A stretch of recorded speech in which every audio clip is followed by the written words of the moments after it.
Hello, and welcome to the Weekly Stuff Podcast with Jonathan Lack. And Sean Chapman. We are here, as always, to talk about stuff.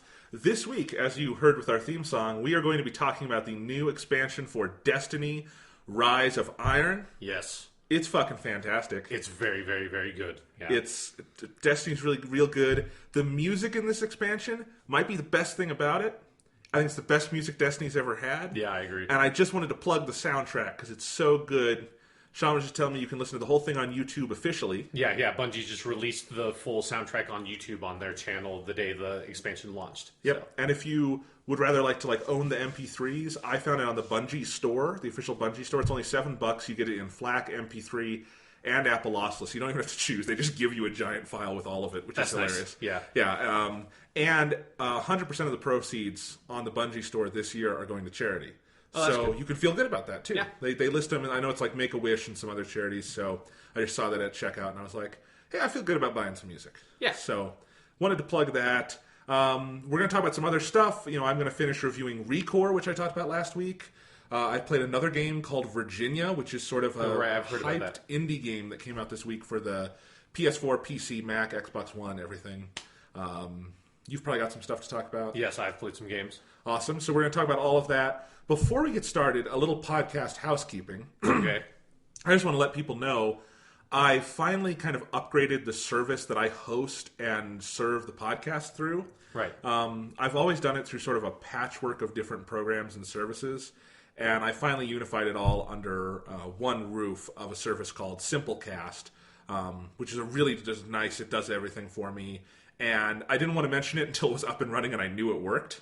Yeah. It works great. It's going to mean it just means the podcast is going to come out faster for people who subscribe through iTunes or other channels because this RSS feed updates much faster. You do not have to resubscribe in anything. I just want to make people know that. If you are maybe not in anything, but because I don't know if there's other channels that I don't know about. Right. But if you go from the iTunes podcast directory, which is the main directory people use, because you don't have to use iTunes for that. Yeah. Lots of podcast apps, Android and iOS use that. So you will not have to resubscribe. If you go through our RSS feed directly, though, that RSS feed has changed, and I can make that available. So just write in if you're interested in that. I don't know if anyone follows that way. Right. But it's cool. I have more it means also that I think more podcast episodes will be archived in that feed for longer. Our previous feed only had the most recent 25 episodes, and those have always been... They're on Tumblr, they're on my site, you can find them. Yeah. But I think from now on that limit will go away, and I'm going to see if I can upload the whole backlog into there too, because that would be cool. No promises on that. And at this point, we have somehow managed to accumulate a ridiculous backlog of these things. This is episode 160. Yeah, that's terrifying. Yes. And that's not even counting, we just, arbitrarily, started and restarted numbering at some points. Yes. But anyway, so this is from the beginning of WGTC Radio, if you remember those days.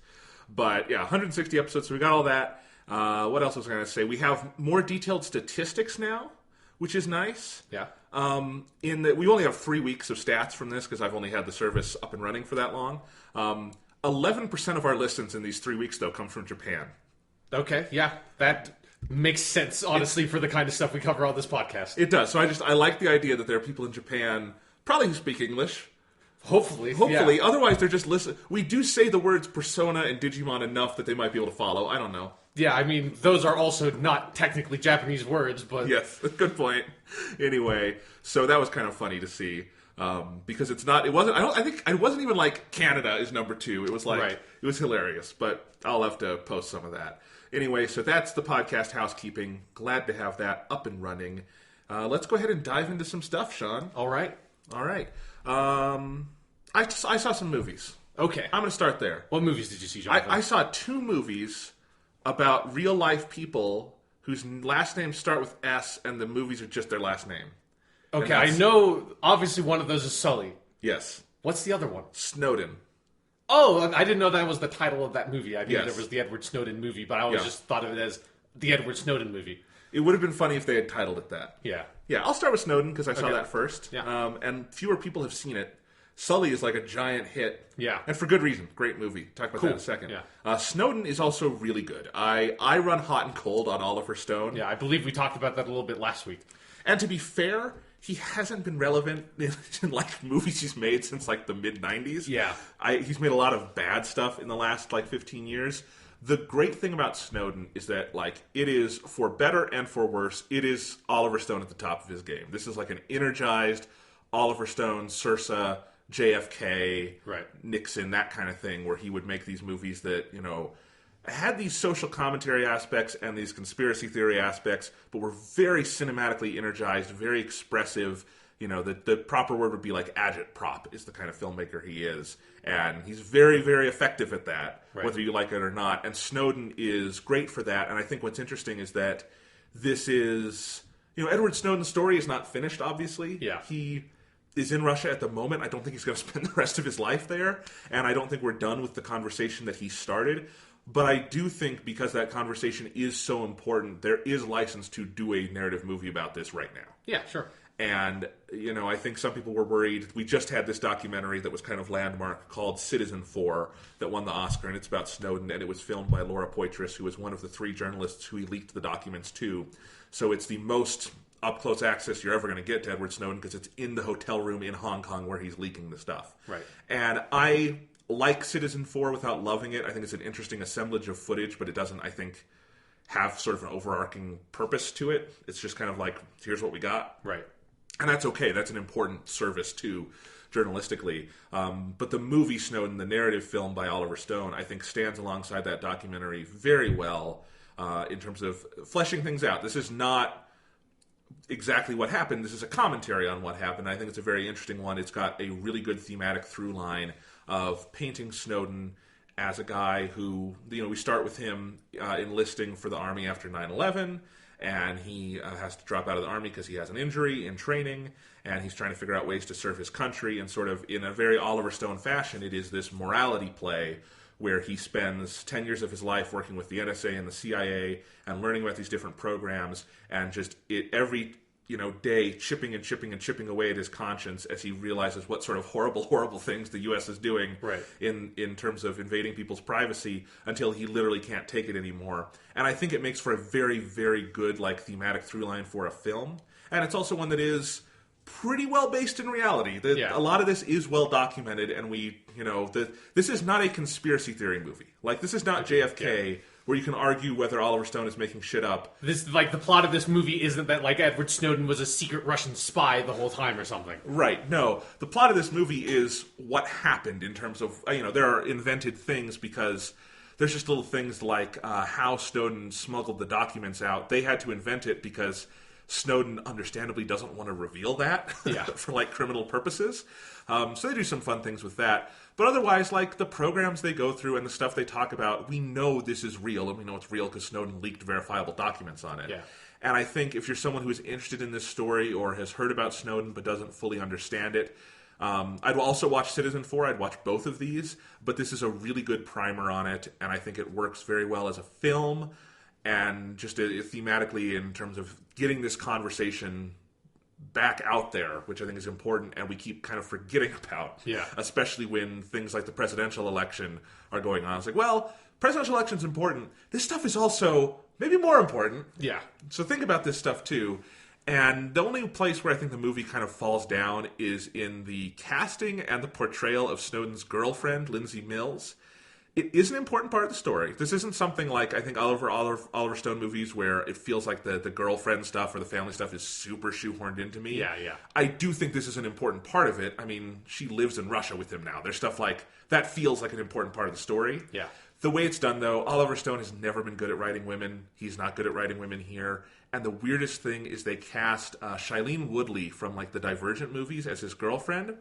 She's our age. She's like 23, 24. Like, she was going to play Mary Jane in the Amazing Spider-Man movies, right? Right. Yeah. Which would have been weird there, too, because she's so much younger than Andrew She Garfield. was, like, actually appropriately aged compared to the other actors. Yes. And it is the weird thing here is, like, she's an actress to me who does not look older than her age. She looks 23 or 24, and because she's always played teenagers, she reads younger to me. And so the whole movie, it looks like Snowden is dating a teenage girl. And it's a really strange decision too, because Edward Snowden and his girlfriend are like in their mid-30s.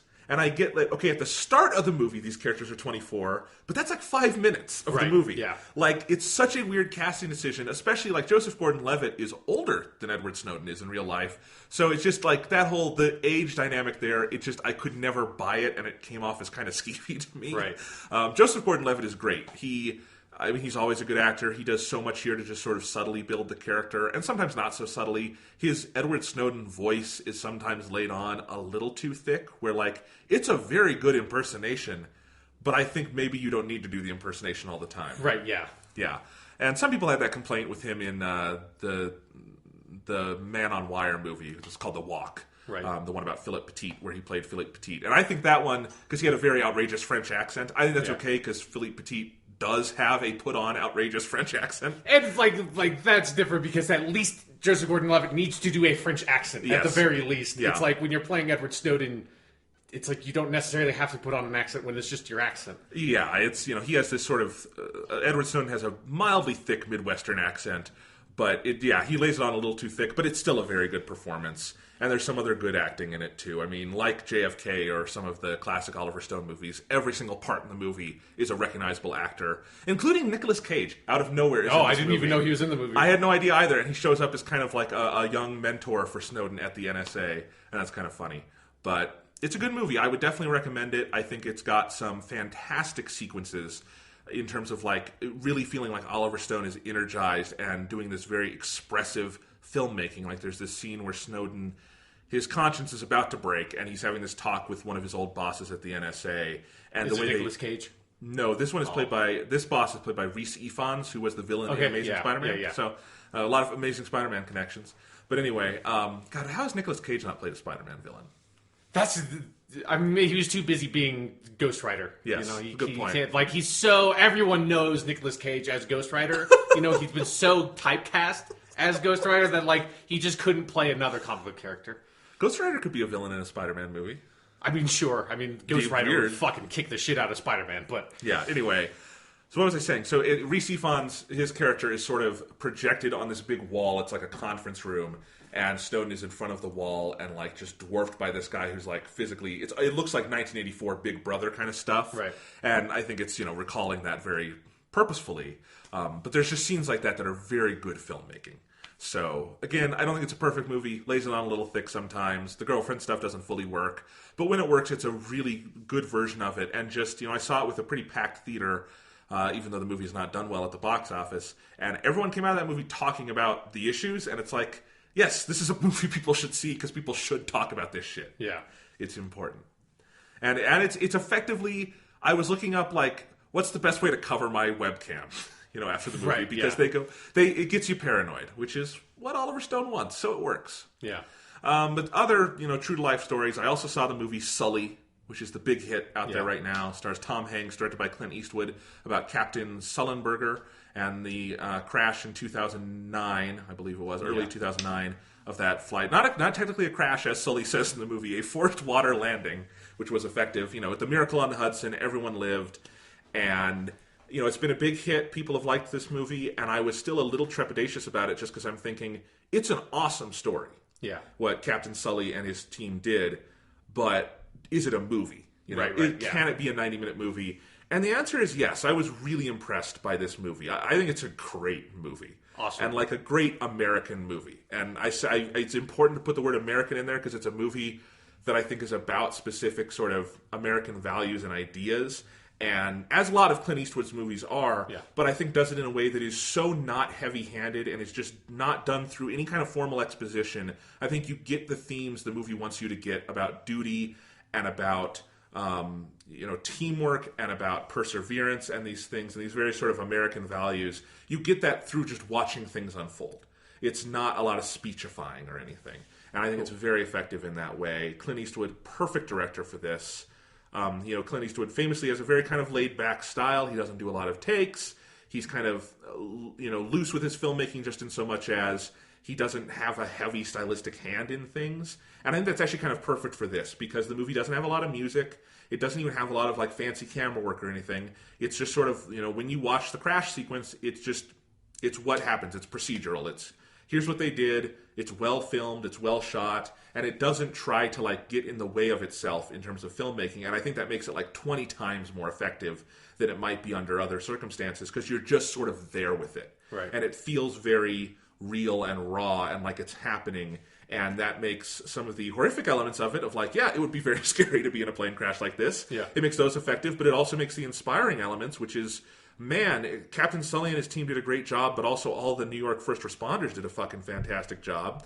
All of that comes through so strong because I think the movie just presents it. Very, not necessarily documentary-like in that it's shaky cam, but just very clear and focused, and I like that a lot. And Tom Hanks is so good.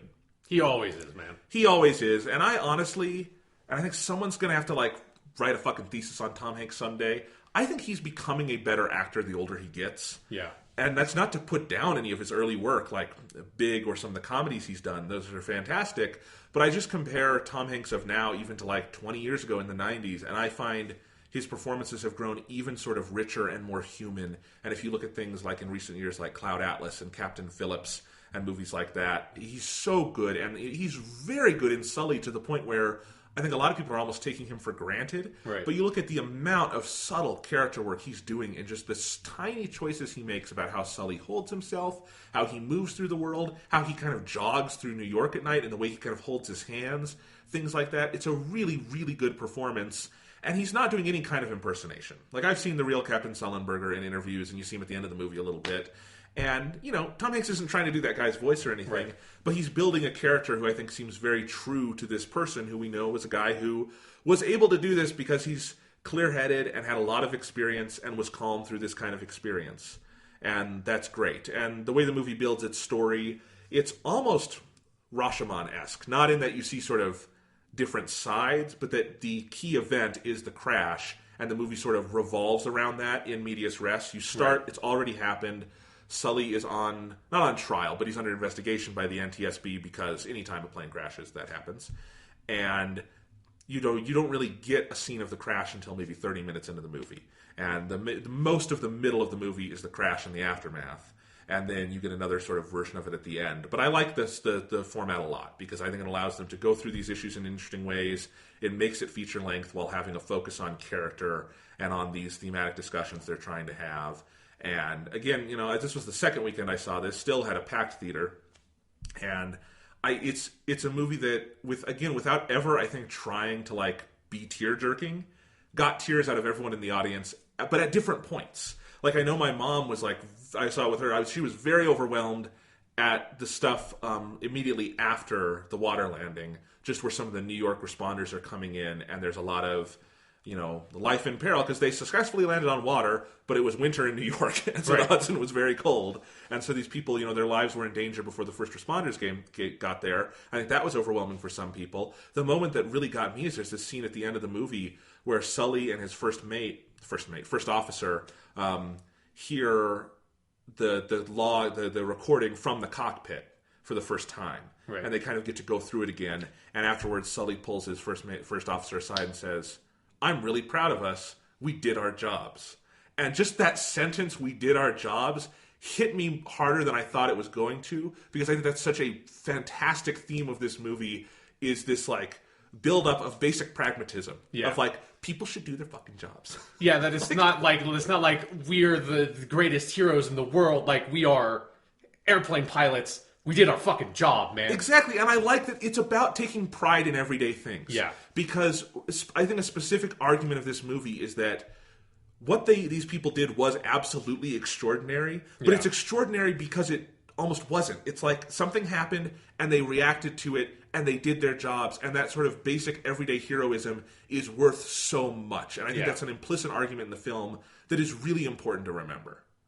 And it's something that puts this, this feels like it could be, almost a Jimmy Stewart kind of Frank Capra story in some way, right, in that kind of celebration of values that seems simplistic on the surface, but I think is more complex than maybe we give it credit for. Yeah. Because it's hard to make those ideas seem as important as they are. So great movie. I highly recommend it. Beautifully shot. Like I said, not a lot of focus on the filmmaking. But I think the cinematography and stuff is very nice and understated. Just really, really good. Awesome. Yeah, I love Clint Eastwood as a director, and I love Tom Hanks, so I will definitely check this movie out at some point. Absolutely, you should. And yeah, Clint Eastwood is another director. I have not loved a film he's made in a couple years, I feel like. Maybe since... There's actually, it's a funny moment. Gran Torino I was going to say that's probably the last movie he did that like everyone loved. And there's a great moment where Gran Torino was in theaters when this event happened. So there's a scene where Sully is running through Times Square and there's a big Gran Torino billboard. That's pretty good. And I thought, that's a great Easter egg because there probably was one. Yeah, right. It's like, it's not like lore breaking or something. Right. Yeah. So anyway, good movie. What have you been up to, Sean? I've been playing video game stuff. I finished 2 video games since the last podcast. One is very easy to predict. The other, I don't think anyone listening to this podcast will be able to predict what other game I finished since we recorded the last podcast. I'm guessing one of them is Doom. Yes, I completed my nightmare difficulty run of Doom. Like I had the last time on the last podcast I was talking about it, and I had gotten stalled at a particularly hard fight near the end of the game, like right after you get the BFG 9000. And then what the funny thing was, in that podcast, I basically said, like, I'm going to give it a couple more shots after we finish this podcast, and if I don't finish it tonight, I'll probably sort of give up and move on to other things. And then after we finished the podcast, the first thing I did is I sat down, I'm like, okay, I'm going to do this a couple more times, and then I'm going to go to bed. And I loaded up the level, and then I beat it immediately on my first try. I was like, oh, okay, shit. That happens with video games sometimes. You just have to walk away from it. Yeah, it's just like I was so focused on it. And I think the thing was, when I played through the game the first time on the ultra-violence difficulty, I had kind of made an unconscious decision at some point when you get the BFG to not use it that much because it's so powerful and the combat in the game is so much fun that it kind of felt like cheating. Like, I don't want to have to rely on this thing. I just want to kill everything with my bare fucking hands, you know? Like, I don't need this super magic death gun. I've got my, like, double-barreled shotgun, and that's all I need. But when you're on the nightmare difficulty, like, there are some fights in which you have to use the BFG or you will just get overwhelmed immediately. So, like, I think the main thing was I was just not using the BFG as effectively as I could have because of that habit I developed on my first playthrough. So then as soon as I sort of was like, you know, fuck it, there's... Like, I can use my BFG. There's like 3 things of BFG ammo in this arena. You're clearly supposed to use it for this fight. And so then I just would try to use that more effectively instead of waiting until I was like crawling on my like final knees to be like, okay, I'll pull out the BFG now and then get killed immediately. Right. And so, yeah, so then I beat that fight, and then, you know, the end of that game is very difficult, but I did manage to get through without really getting stuck again, and so then I beat it, I think, the day after that. So nice. Doom. Awesome fucking game. That difficulty is a lot of fun, even if it's very hard. But that's part of why it's so much fun, because you can only take, even with like full armor, you can only take about a dozen hits, and then you're dead, like immediately. Even from like an imp coming up on you. Oh yeah. If an imp gets up on you and does like a melee attack on you on that difficulty, it's like, well, shit. For one of the trophies, you know, I did Ultra Nightmare. Oh, right, yeah. First level, that's hard enough. yeah, because an Ultra Nightmare is even harder because that's the one where you have to restart the whole level when you die. Whereas, like, normal Nightmare, you just have normal checkpointing. Yeah. Okay, so that was one. Yes. The other game, was it on PS4? No. What system? It's a game that I emulated, so I played it on my PC. Okay. The system it originally came out on was the Sega Dreamcast. Shit. Shenmue? I played through the entirety of Shenmue. Wow. Since the last time we recorded this podcast. I would not have been able to tell you that was something I was going to do when we recorded the last podcast because I was not planning on it. It's only been like 7 to 8 days. I don't know. It just happened. I mean, I know why I did this. Is that so? People who have listened to this podcast for a while probably know that I'm a fan of the website GiantBomb.com, which is a website about video games. And they very recently started a video series where they're basically doing a full playthrough of Shenmue. And I watched the first couple of episodes of that and realized 2 things. That one, I am way into what Shenmue is doing. Like, not just in, like, I've always been fascinated by Shenmue sort of like on the outside and like its place in the history of video games. But then seeing like it being directly played, I was very interested in it. And then 2, I wanted to play that for myself. Like, I didn't want to have it spoiled by watching a video version of it. So then I decided, okay, I'm going to fuck it. I've wanted to play Shenmue for a while. I did some research to see, like, is there going to be a remaster in the near future? And there's nothing sort of officially announced, and it seems like there will be some difficulties if Sega is going to do a remaster, because specifically there's product placement stuff that they would need to do licensing for and shit. And that's the kind of shit that always like stalls remakes and re-releases of anything, is whenever there's like because there's like Timex watch advertisements and stuff in the game, you know. So I decided, okay, I've decided I'm just going to emulate it, because I'm not going to like get a used Dreamcast, even though that's not that cheap or that's not that expensive. But I'm not going to get fucking Shenmue on the Dreamcast, because that's like over $100. And then plus I wanted to play basically the Japanese version of Shenmue, because the English localization, while I appreciate like how difficult of a localization it was given the time, especially when they had to do it, because Shenmue came out in 1999, it's not that good. And for a game that has as much dialogue as Shenmue does, it's like, I fucking speak Japanese. I'm just going to play the Japanese version of Shenmue. So there are very, very good Dreamcast emulators out there. I got one called Null DC, which is there's basically 2 Dreamcast emulators. That's one of them. That's very good. So I got that. I just got a Japanese version of Shenmue. You can also get an undubbed version of Shenmue if you want to emulate it, but still have the English subtitles, but I don't really need that at this point. So, but like if I were to play it, yeah, but if you were to play it, like I think it said there's like some of dialogue that they cut out in the English version, but it's like 1%. So like but yeah, if you want to play Shenmue in Japanese with English subtitles, like that's available emulated, and it emulates very well. Like there are a couple of weird graphical glitches, but if you've ever emulated a game that's more complex than like a Super Nintendo game, you sort of like know what to expect in regards to that stuff. So yeah, I played through Shenmue. Shenmue is fucking awesome. It's crazy. It is a weird, insane game. I'm really excited to get into Shenmue 2 at some point. I'm not going to jump into it right away, because there's other stuff like Destiny I'm playing now. But other than I imagine Shenmue 2, there is no other game on the planet that is like Shenmue. Like that game is fucking nuts. And I don't even know how much to get into it on this podcast, because it's kind of a crazy game to talk about. I mean, I think people know the basics in that it's a life sim on the surface, right? In that you're in this town and it's got a calendar and a time progress, right? But my impression of it has always been that's just the surface, and it's much weirder than that. Yeah, although even that stuff is crazy, because so basically Shenmue is, and we talked about, or at least I talked about it quite a bit when the Shenmue 3 stuff happened at E3, like I guess 2 years ago. But even that was just from my like impressions on the outside and having read a lot of stuff of Shenmue and admiring the Shenmue soundtrack, which is fucking awesome.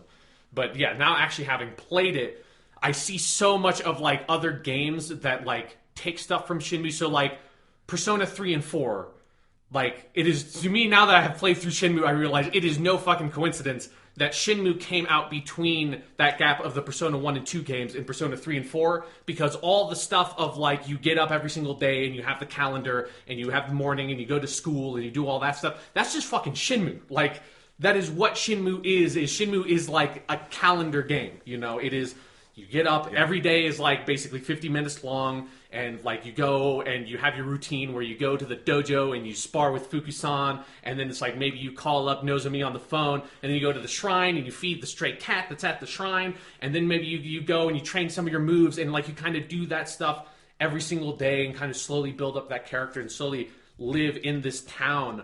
And the thing about Shenmue is that like it's, in a lot of ways, it was the first real like 3D open world game. And like, you know, Ocarina of Time is sort of also, there's roots of that there, but then Shenmue is an open world game, it's not an overworld game, which I think is the big difference there. But what's really awesome about Shenmue is that where most open world games are now about like the scope and the scale of the world, and sometimes like with Witcher 3 that can be awesome, and then other times with like a lot of the modern Assassin's Creed games that can be infuriating, where it's just like this massive empty landscape that kind of like doesn't have a lot of personality, doesn't like change based on how you exist in this world. It's just like this big city, but that's kind of all it is a big city. Shenmue is an open world game, but it is your house.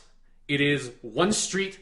It is like a small, tiny neighborhood that is basically 2 streets. And there is a small shopping district that is just like 1 street that has a hook around it. And then you have like a warehouse district where at the end of the game you work as a forklift operator. It's like, and that's all of the square mileage in the game. So like compared to modern open world games, it's very small.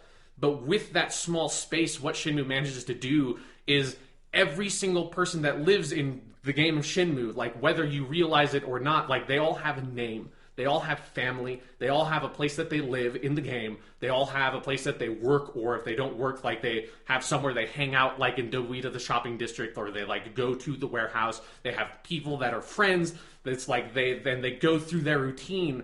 And if you play through the game and you're just mainlining the main story stuff, you will never realize all that shit of like those houses you are walking past when you go to the shopping district every single morning. Those are all the houses that actual NPCs live in that they will go to like throughout the game. And it's that process of slowly learning just like how detailed the open world actually is, and how much of like, oh shit, you are the mom of this character, and the guy who runs the cash register is like the dropout college failure older brother of this girl, and this is the house where they live because I saw them going into this house on my way back, and like, oh hey, this is like Ryo, who's the main character, like this is one of his classmates who like they went to grade school together, but then like now they're not in high school, and she has a crush on him, and like there are all these really interesting tiny details that world is made up of, that it feels like something that I wish open world games could kind of find a way to go back in that direction in some ways of like, you know, while I love Witcher 3 to death, there's something about like playing Shenmue and thinking about the open world of Witcher 3 where like, you know, every single village you go in Witcher 3, all the people in the village are just stuck in their spot saying like the handful of lines they say, and it's like, and it's fine for what that game is and what the game's trying to present, but like it has a very kind of like theme park thing of like, oh, like Geralt's running into town, like pop up all the cardboard cutouts, and like you're like doing your laundry and you're like chasing this chicken around, and this is the kid that runs like along this loop. And Shenmue, like for while like all the weird flaws and like dated elements the game has, because it has a lot of those, like in how it controls and stuff, its ability to, once you really dive into it, portray this illusion of that like shopping district and that small neighborhood as kind of feeling alive in like the corners of where you can't see it is really powerful. And it's something that like I think like if people going back to play Shenmue now, I think your mileage will vary wildly. Part of the reason why I enjoy it as much is undoubtedly because I have such an interest in Japan, because it's set in like 1986 Japan. It's set in Yokosuka, which is a real city, and like, you know, I speak Japanese now, like I have an appreciation for this culture and language and stuff. And a lot of the game's sort of the story's thematic material deals with stuff that I'm personally interested in like how Japanese culture relates to foreign culture, specifically China and America. And that's what that game is about in a lot of ways. And so I find the story works for me very well. For most people, I think Shenmue would be a very, very difficult game to go back and play. But when you look at its position in the history of video games and like its sort of place as one of the, if not the like originator of the open world genre, there's something about that like, fuck man, people should go back and play Shenmue. Like people really should like learn some of the lessons that this game has of what you can do, and what like, I wish now more games had that calendar element to it, that like that's this real time thing of like Grand Theft Auto or something. I think could benefit from that gives a structure to the everyday existence of the game that is beyond going to missions. It's just living in this world, and that gives it such a life, you know? Oh, I think structure is so important to open world games. Yeah. And I think it's the downfall for me in a lot of open world games. And it's something that makes Persona so addictive, that kind of format that you're talking about, that Shenmue sort of originated. But I think even, you know, like one of the reasons The Witcher 3 is so good is that its open world is so well narratively and thematically structured. Yeah. But that's such a hard thing to do unless you're, you know, operating at the absolute top of like video gaming as a narrative art form. Yeah. I think open worlds will fall short in that sense. Yeah. So, yeah, I agree with a lot of that. Yeah. Shenmue's fucking cool. Awesome. Yeah. So, now I have to play it so this can become the Digimon Persona Doctor Who Shenmue podcast. Yes. Okay. That's the direction we're going. Yes. That's one nice thing about when I updated our podcast feed is I got to redo our iTunes description, and so now I've updated it with some of the things that have happened since that I have the words Persona, Digimon, and Doctor Who in there. That's very good. Great. Yeah. All right. So anyway, that's cool. Yeah, Shenmue is very cool. I can't wait to hear about Shenmue 2. Yeah, I will get into that at some point. Alrighty. I have a couple games I can talk about. Okay. I'm going to start with a little update on Stardew Valley. Okay. And my progress there. I think last time, because it's kind of funny. Yeah. Because last time I described the game, I had become very wealthy with my farm. Yes. And I was you were about to get married, I believe, to some girl who was just out for your money. I was riding into town every day on my horse to court the shop owner's daughter, Abigail. You're such a prick. God. I really am in this game. But we are now happily married. Sure, yeah. We got on the outside, at least. Yes, on the outside. And I was going to say, this is what disturbs me, though. So I'm married. It's been a very nice couple months, married to Abigail. This year on my farm, I finished year 3 of the farm, and I made $1 million. So it's great. That is a profitable farm. It is a profitable farm. So I have $1 million fucking dollars in my Stardew Valley bank. I'm very happy with that. Sort of when I started, that was my projected, that's what I want to get this season, but I don't know if I can. And by the end of fall, I just barely made it because of my pumpkin harvest. So anyway, I got $1 million, which I hope is keeping Abigail happy. I still have to bring her gifts as my wife, so that's nice. But here's the thing. Okay. So when you get married in Stardew Valley, you can have kids. Okay. And there's a couple systems by which that happens. Of course, if you are a heterosexual couple, you can biologically have kids. Right? Right. But Stardew Valley is a progressive game, so you can have same-sex couples also, and in that case, you can adopt. Okay, that makes sense. Seems totally logical. That is how that works. So I'm a guy in the game. Yes. Abigail is a chick. I assumed as much. This is going to give you fuel for your argument about Abigail and me. Okay. We finally, at one point after 2 weeks of being married, basically an event can happen where at night they will ask you about kids. And she did not ask me if we wanted to have kids. She asked if we wanted to adopt a kid. Okay. So I felt very insecure about this. I would too. And so I said no, hoping that the dialogue box would come back in a few weeks and she would want to biologically have a kid. I like the idea of it's the context of the game, that conversation of honey, so we should have this conversation. I really want to adopt a child, and he's like, no. Okay. It's you have to fill in the gaps because I said no, and then the next day Abigail spent all day in bed and was super sad, so I felt guilty. So anyway, another few weeks pass, and she asks again, and it's still about adopting. So at this point I'm thinking, okay, they're not filling it in for me, but Abigail's barren. I don't know what's going on. Or maybe you are. Or maybe I don't know. I don't know. Have you gone to the doctor? No, but we haven't even tried. That's the point. How would I know? So I guess how would she know? Anyway, so that's kind of odd. So anyway, we're going to adopt a kid, but I don't know. I have to fill in the story for myself. It doesn't seem like she really wants to be with me.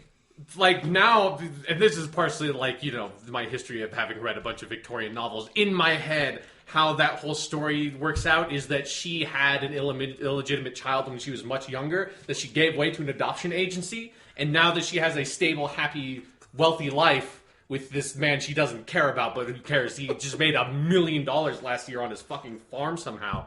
She wants to adopt her child again and live with her child. And so, but she certainly doesn't want to have your kid. That's gross. Yeah, I know. It's a little emasculating. Yeah. I imagine it would. You should probably just do the Victorian novel thing and just lock her in the attic forever.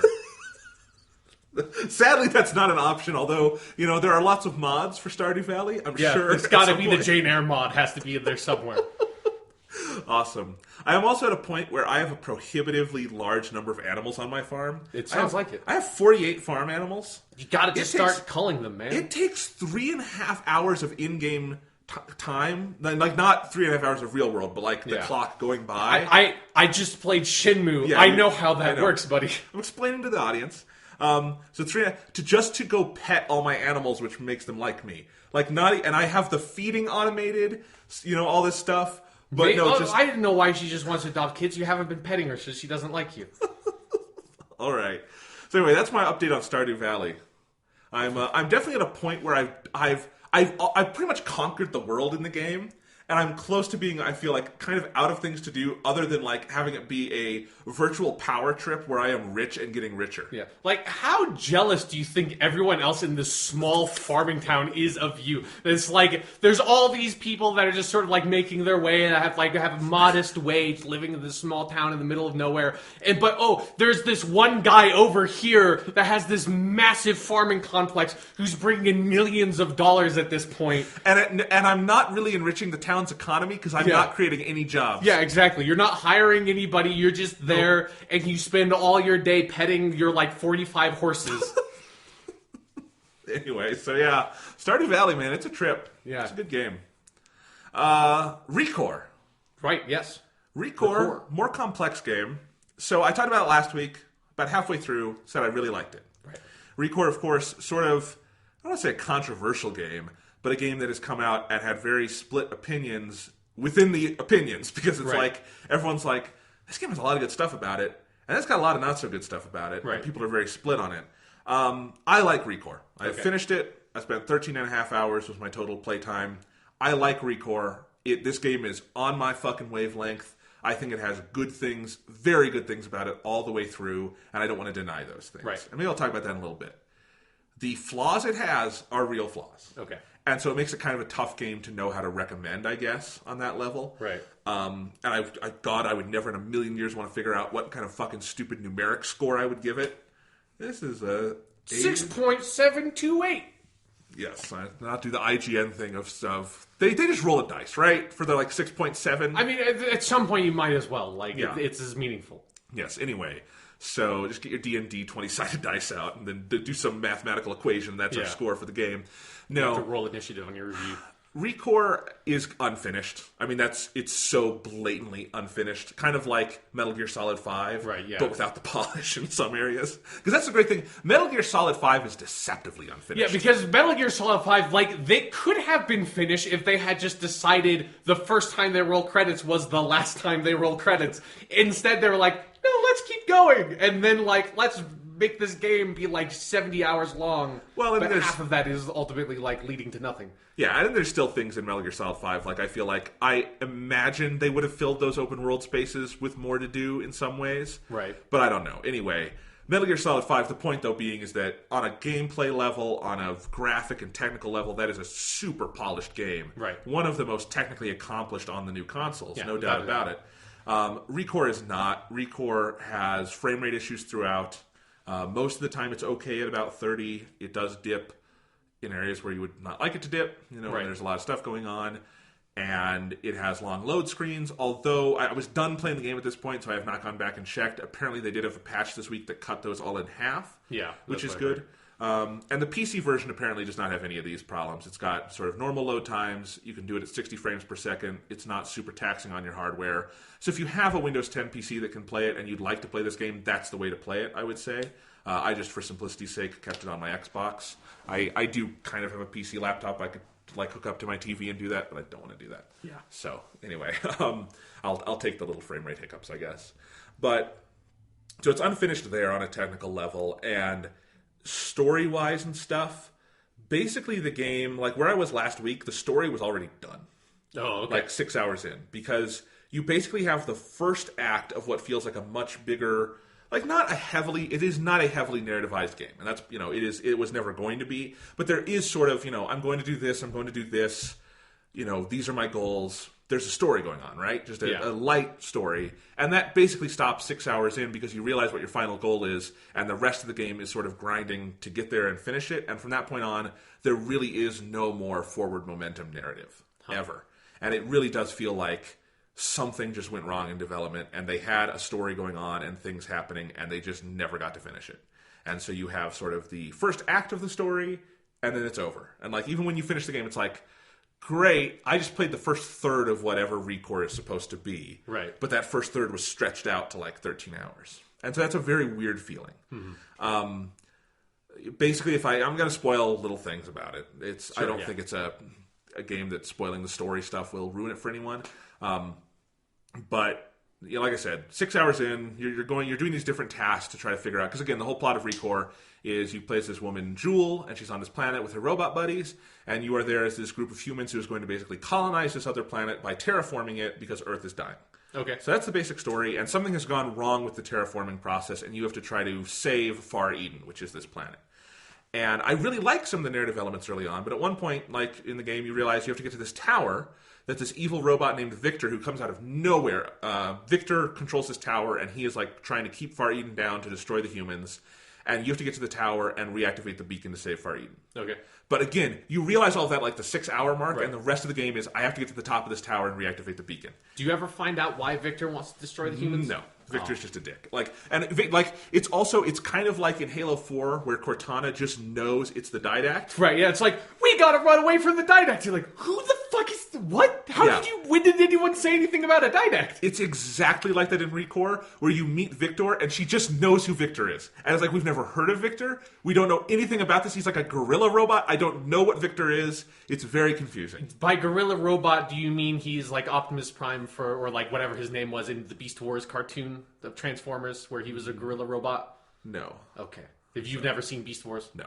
The Optimus Prime guy was the gorilla, and it was cool. Nice. Okay. I'm just going to assume that it was basically Optimus Prime as a gorilla. That's fine. Okay. Yeah. Name's Victor. I don't think Victor's that interesting, but Okay. yeah. Anyway, so you have to get to the top of this tower, and the thing is, when you get to the tower, I actually really love the levels in the tower. Basically, there's 5 levels you have to get through, and they're a mix of sort of heavy platforming, which the game had a good amount of before, but this is where they really commit to it, and then these arena sort of challenge fights. And it feels like a really good final, 2 hours of the game where you would do all the game, and then this is like the final dungeon. And it's Right. a bunch of floors, and each one is more challenging. The platforming in there is so good. Like, ReCore is such a good platformer. And it frustrates me that some parts of it are kind of as broken as they are, because there are such good things about the gameplay, and the platforming is probably my favorite thing. Because just to recap, you basically have this double jump and this dash thing you can do with the B button.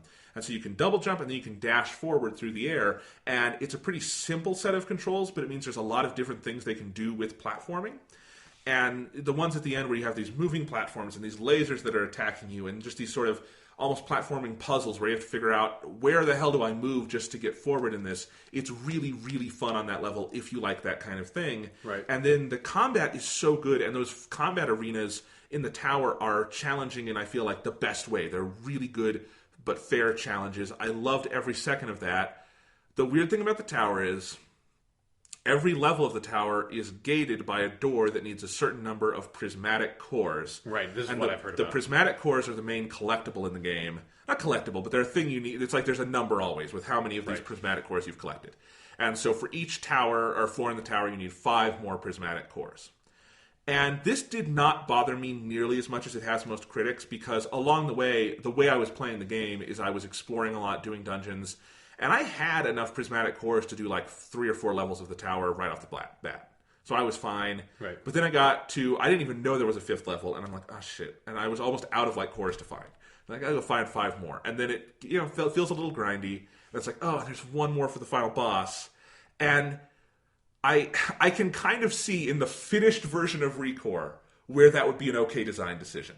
Do you know what I mean? Like, if this were a longer version of itself, which it feels like it needs to be, because there's a lot of stuff where I feel like it's only kind of scratching the surface of its own gameplay mechanics. But if you had the full, let's say, 30-hour version of ReCore, and the open world was more built out, and the story was more built out, and there were more steps before you get to the tower, and it was clearer about how you need to get the prismatic cores, and getting the prismatic cores was a little less of a treasure hunt, I can see where that would work. Almost like in a Super Mario 64 kind of style. Yeah, that's what thing. I've kind of been heard it compared to conceptually, but whereas Super Mario 64 is very clear about Yes. you are trying to get stars to progress. Like in ReCore, the prismatic cores, while they function in gameplay wise like the stars, don't they present basically like a normal collectible in the environment? Like it's just climb up this rock thing over here, and there's a prismatic core hidden there you can see on the minimap. It's either like that, or it's from dungeons. You Okay, get yeah. them as rewards. And so, yeah, either they, in the dungeons, they're very literally like stars. And then on the map, they're more like collectibles. But at neither point does it ever tutorialize you about the importance of the cores. Right, yeah. That seems to be the big problem, Yes. because, if you play through the game and very understandably you're I'll save the collectible stuff for later, and then you get to the end of the game, you're like, oh, well, I just wanted to finish this game, and then like if I really wanted to, I would go back to get the prismatic cores, and now all of a sudden I have to go get like a bunch of these things. Like I see how if you played it a certain way, that would really piss you off. Absolutely, and that is a problem, and it's something people should know going in. And I would say if this sounds like your kind of game, I would still recommend it. I know going in that you have to get the cores. I know going in that the story is not going to be satisfying and that you've just kind of got to play it for the gameplay. Because I do want to stress this, at no point did I stop enjoying the basic gameplay of ReCore. I loved all the dungeons. I liked the different challenges I did. Even when I had to go back out and it felt a little grindy, just the basic movement and the controls in this world are so good that it kind of I just enjoy playing it. Right. And it's kind of like vanilla Destiny to me on that level. Yeah. At a certain point, I absolutely can see a lot of the flaws here, but I just enjoy playing it. Now, ReCore is the same way as vanilla Destiny. If I forced myself to play it for 20, 30, 40 hours, I'd hate the shit out of it. Yeah. As a lot of people did with vanilla Destiny, yeah. understandably. So, yes, those are flaws. It feels very unfinished. You don't really have a satisfying ending. Even the last cutscene, like, it's just the game kind of stops. It's like you beat Victor, the beacon activates, and the game's just over. It's like, well, what did the beacon do? What happens to Far? Like, nothing is resolved. And so that's kind of like, it feels very unfinished. It's very tough to know, kind of, as I said, how to recommend the game, what to say it is overall. All I can say is I do enjoy the basic gameplay so much. I think it has so much potential. And good God, do I hope this game gets a sequel of some sort where they actually have the time and money and energy to finish it and really realize what this game is and could be, because I think it's a really solid foundation that is not particularly, well realized in a lot of parts of the game as it exists now. Yeah. I'm really curious. Like, I hope that Kotaku or someone like does a big like journalistic like investigation write-up of like what happened during the development of this game. Because like, well, like this, happens every now and then. Like we had Metal Gear Solid 5. I feel like this generally does not happen to games that are like first-party exclusives. This is a Microsoft exclusive game. I mean, obviously, it's not developed by a Microsoft-owned studio necessarily, but like still, it's like just really like it was just really weird. Like, why would Microsoft not push the game back or something and like give them more time like to beef up their exclusive lineup? Because it also feels like now, knowing, like, it feels like Microsoft must have known that this is what the state, it's been like very cognizant of this was what the state the game was in, because they did release it for $40 instead of $60, And they kind of dumped it in September without a lot of advertising. Yeah. It didn't have much of a presence at E3 this year. Yeah. And I don't know why you don't just say, okay, the game's not ready, delay it 6 months, delay it a year. This is not the linchpin of their fall. They have, Forza this week. They have Gears of War in 2 weeks. Like, they have plenty this fall. ReCore was never going to be the linchpin. I don't know why it hitting this September date was seemingly so important. Yeah, it just seems so weird that, like, you and basically every single review I've read has all said, like, the core gameplay and all that shit in ReCore is fucking awesome. This game just isn't finished. It has like this, and this. It's just like, how did this game get released this way? It's just so. I just feel like you don't see this happen almost at all anymore with a game like this. No, and I wonder. Okay, so this is the first Xbox Play Anywhere game.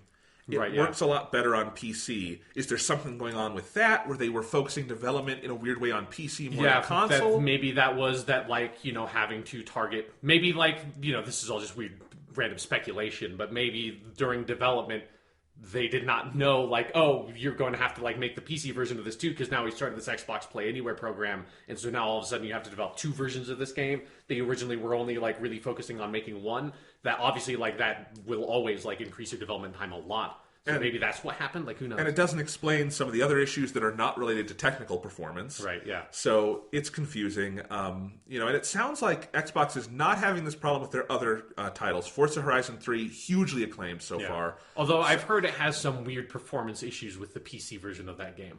Oh, I'd heard it ran okay on PC, so maybe there's more. Like, I think it's more that, like, if you're trying to get a solid, stable 60 frames per second, that on specific sort of, like, hardware configurations, that's not very possible. That should be able to run that game that way. Again, I don't have a PC that's that powerful, so I don't have any personal experience. That's just what I've read. Well, I'll find out, because I actually have that preloaded, and my brother has it preloaded on his PC, so we'll try that out. Yeah. And we'll find out. He has, like, a 4K display and everything. But I mean, at least it's not like a PC port disaster or anything. Right, yeah, It's like, it's just like normal sort of like, oh, this game probably should be performing better for the hardware that it's on. Yeah, it's still running better than the Xbox version. So there's that. Gears of War 4, it sounds like, yeah, I mean, there's no formal reviews out yet, but they've been very clear in showing that to the press. Yeah. They're advertising it with all different kinds of hardware. It sounds like that game is very solid. Right, in terms of how it's built and running and everything. So that's cool. So I don't know. ReCore just feels like this very weird anomaly in a lot of ways for sort of Xbox at the moment. Yeah. I don't quite know what to make of it. I really enjoyed my time with it, while regretting that I guess it isn't better than it as good as it should and could be. Yeah. So it's very hard to know how to talk about. Right. If that makes sense. Yeah, I'm curious, at least they did manage to get that patch out to fix Yeah. the load time stuff, and then hopefully they keep on patching the Xbox version. I'm just very curious if they're going to release paid DLC stuff in the future for this version of ReCore, or if their plan is to make a sequel, or if they just don't do anything with it. The whole game just seems so weird. Like the narrative of this game from E3 2 years ago, where they had the cinematic teaser thing, and it was like, what the fuck is this game? It's made by fucking Keiji Inafune is involved, and Metroid Prime developers are involved. This seems fucking awesome. It's this new IP, and then it has one brief weird gameplay trailer with no real context at E3 this year, and you find out it's just getting dumped in September and is being priced at $40, and it's what? What happened to this game?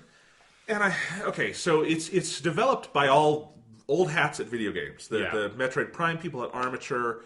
Keiji Inafune's new studio, he's the Mega Man guy. Concept. So there's no rookies on this team. Yeah. So there's that. But there is...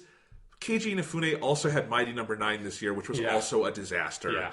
Is there something going on with that dude and his team? I don't know. Who knows, yeah. I mean, that was a Kickstarted game that was kind of done on the side. I don't know what to make of that. It's all very confusing. It's weird. Yeah. Video games are weird. Video games are weird.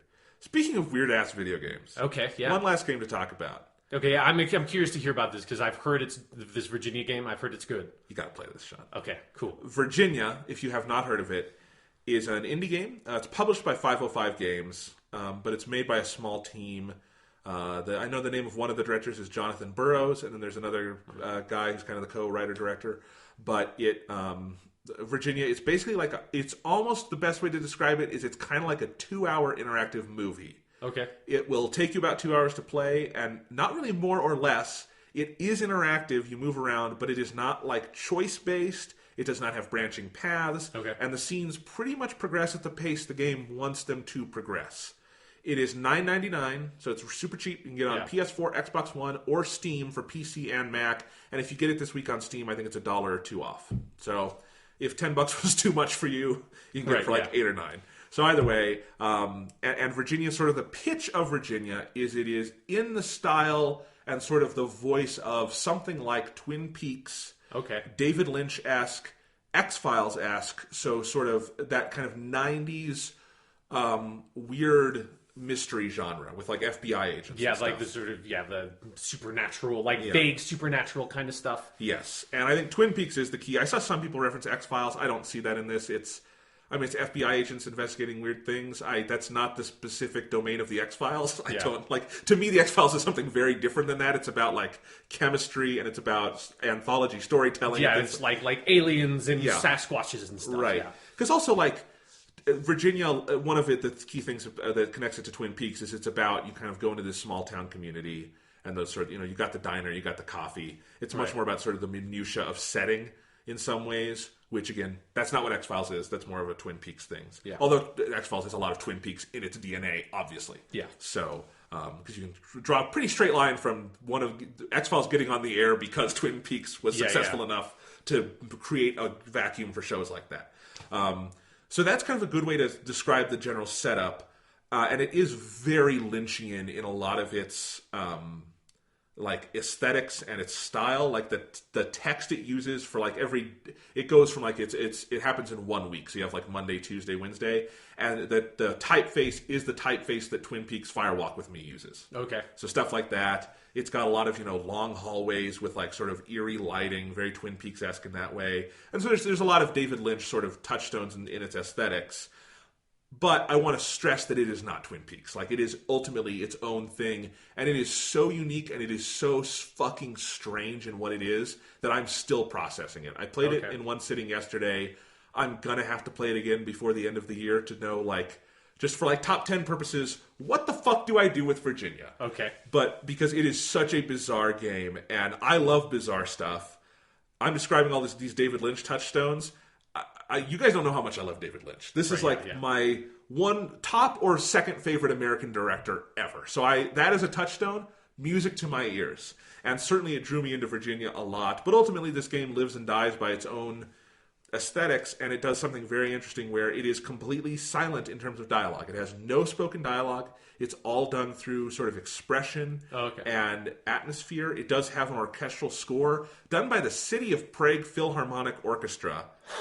And they're a great orchestra, and the music in this game is unbelievable. It is so phenomenal. Again, it has sort of hints of Angelo Badalamenti's score for Twin Peaks and other David Lynch movies. He scores all of David Lynch's stuff.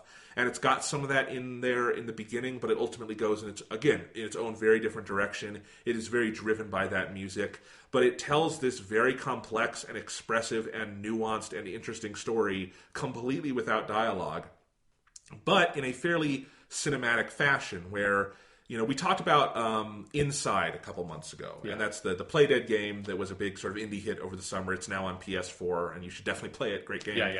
And we were like, one of the things I think we were impressed with Inside is that game managed to tell as interesting a story as it did in like one successive movement. It's left to right, Super Mario Brothers style. Yes, the whole time, and they tell a story that way, and it's amazing. Well, Virginia doesn't bother to do that. It actually has cinematic cuts. Like, it has, you will be playing and it just jump cuts to another scene, like you're watching a movie. And it has a lot of cuts like that. And as the game goes along, those cuts become more experimental and expressive and eerie and unsettling. And they become, I can't even spoil what they start doing with those cuts, but it's insane. And so that's why when I say that, and again, the sort of lack of choice, this is not a game where you have moral decisions. You are a detective, but it's not a detective game in that if you're going into a room and you have to find something, it's pretty clear the game directs you where to go, sort of thing. So it's very directed, and so that makes me and other people, I think, want to describe it kind of almost as an interactive movie. But I also want to stress it is a game, and it is a game because within all of those cinematic conventions it has, it is still first person, and you are still playing as a character, and POV is very important to what this game is. And so, if I have to describe the setup of the game, you are an FBI rookie. You've just kind of gotten out of the FBI academy. You are paired with a senior FBI agent. You're two black women, which is, again, kind of a rarity for video games. It's sort of interesting. And you are going to this town of Kingdom in Virginia to investigate this missing persons case. Okay. And that's the general setup. And like Twin Peaks, that does not tell you anything about the actual character of the... Like, if you describe Twin Peaks to someone as a show about an FBI agent that goes to a small, sleepy town where a girl has been found dead, like... That tells you nothing. Yeah, that's not what that show is. Like, that is technically what the plot setup is, but that does not tell you what that show is about. Yes, and same way with Virginia, that really doesn't tell you what it's about, but that's the setup. But I do think it is this game that, the first shot is you looking into a mirror, and so much of it is about questioning identity and what forms an identity and what forms a point of view and what choices matter in life and these sort of very fundamental questions to personhood that's where being a video game is so key to what this thing is, and why it has all these cinematic conventions, but ultimately experiencing them in a game where you are holding a controller and you are moving the character and you are seeing the world through her eyes. It's unlike anything I've ever played, and it is so fascinating. And I think, if you have $10 and 2 hours to spare and you're open to very weird experimental things, this is it. I mean, this game is rife with dream sequences. There's a point where, and this is why I have to go back, I don't know how deep into the game reality stops, but it's early enough that I have to go back and look at it and be like, okay, the last dream is like an hour of this game, and I got to figure out where it actually starts. There's stuff like that. So it is bold, it is graphically beautiful, the music is beautiful, and it's a real head scratcher in the end, and it is open to all sorts of interpretation. And the thing is, after one playthrough, I'm not sure how much of an interpretation I'd even be able to give.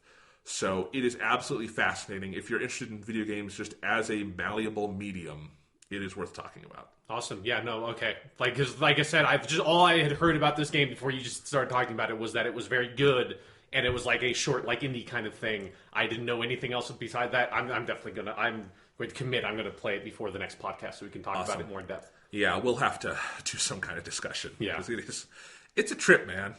Awesome. One of the great things also about it is that when you start the game up, it always says, on PS4 games now, press X to start. This game says press X to take a trip, and I think that's a pretty good description of what you're going to get. That's good. Yeah. Yeah. So anyway, just got to let people know what they're into up front.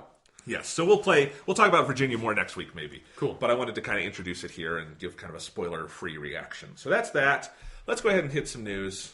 All right. I want to start with a bit of sad news. Right, yeah. We talk about the passing of actors and artists sometimes on this show, and this is a person you might not know the name of, but it's someone I wanted to mention. Bill Nunn passed away this week. He was 63. He's an actor who was sort of a character actor in a lot of movies over the years. Most notably, he played Radio Raheem in Spike Lee's Do the Right Thing. Right, yeah. And I've said this before, I'll say it again, Do the Right Thing is one of the 10 best American movies ever made. I think it's one of the 10 most important American movies ever made. Yeah. If you've not seen Do the Right Thing and you're, scared and confused and sad about the situation with police shootings today and looking at the protests just this week in places like Charlotte, go watch Do the Right Thing. Yeah.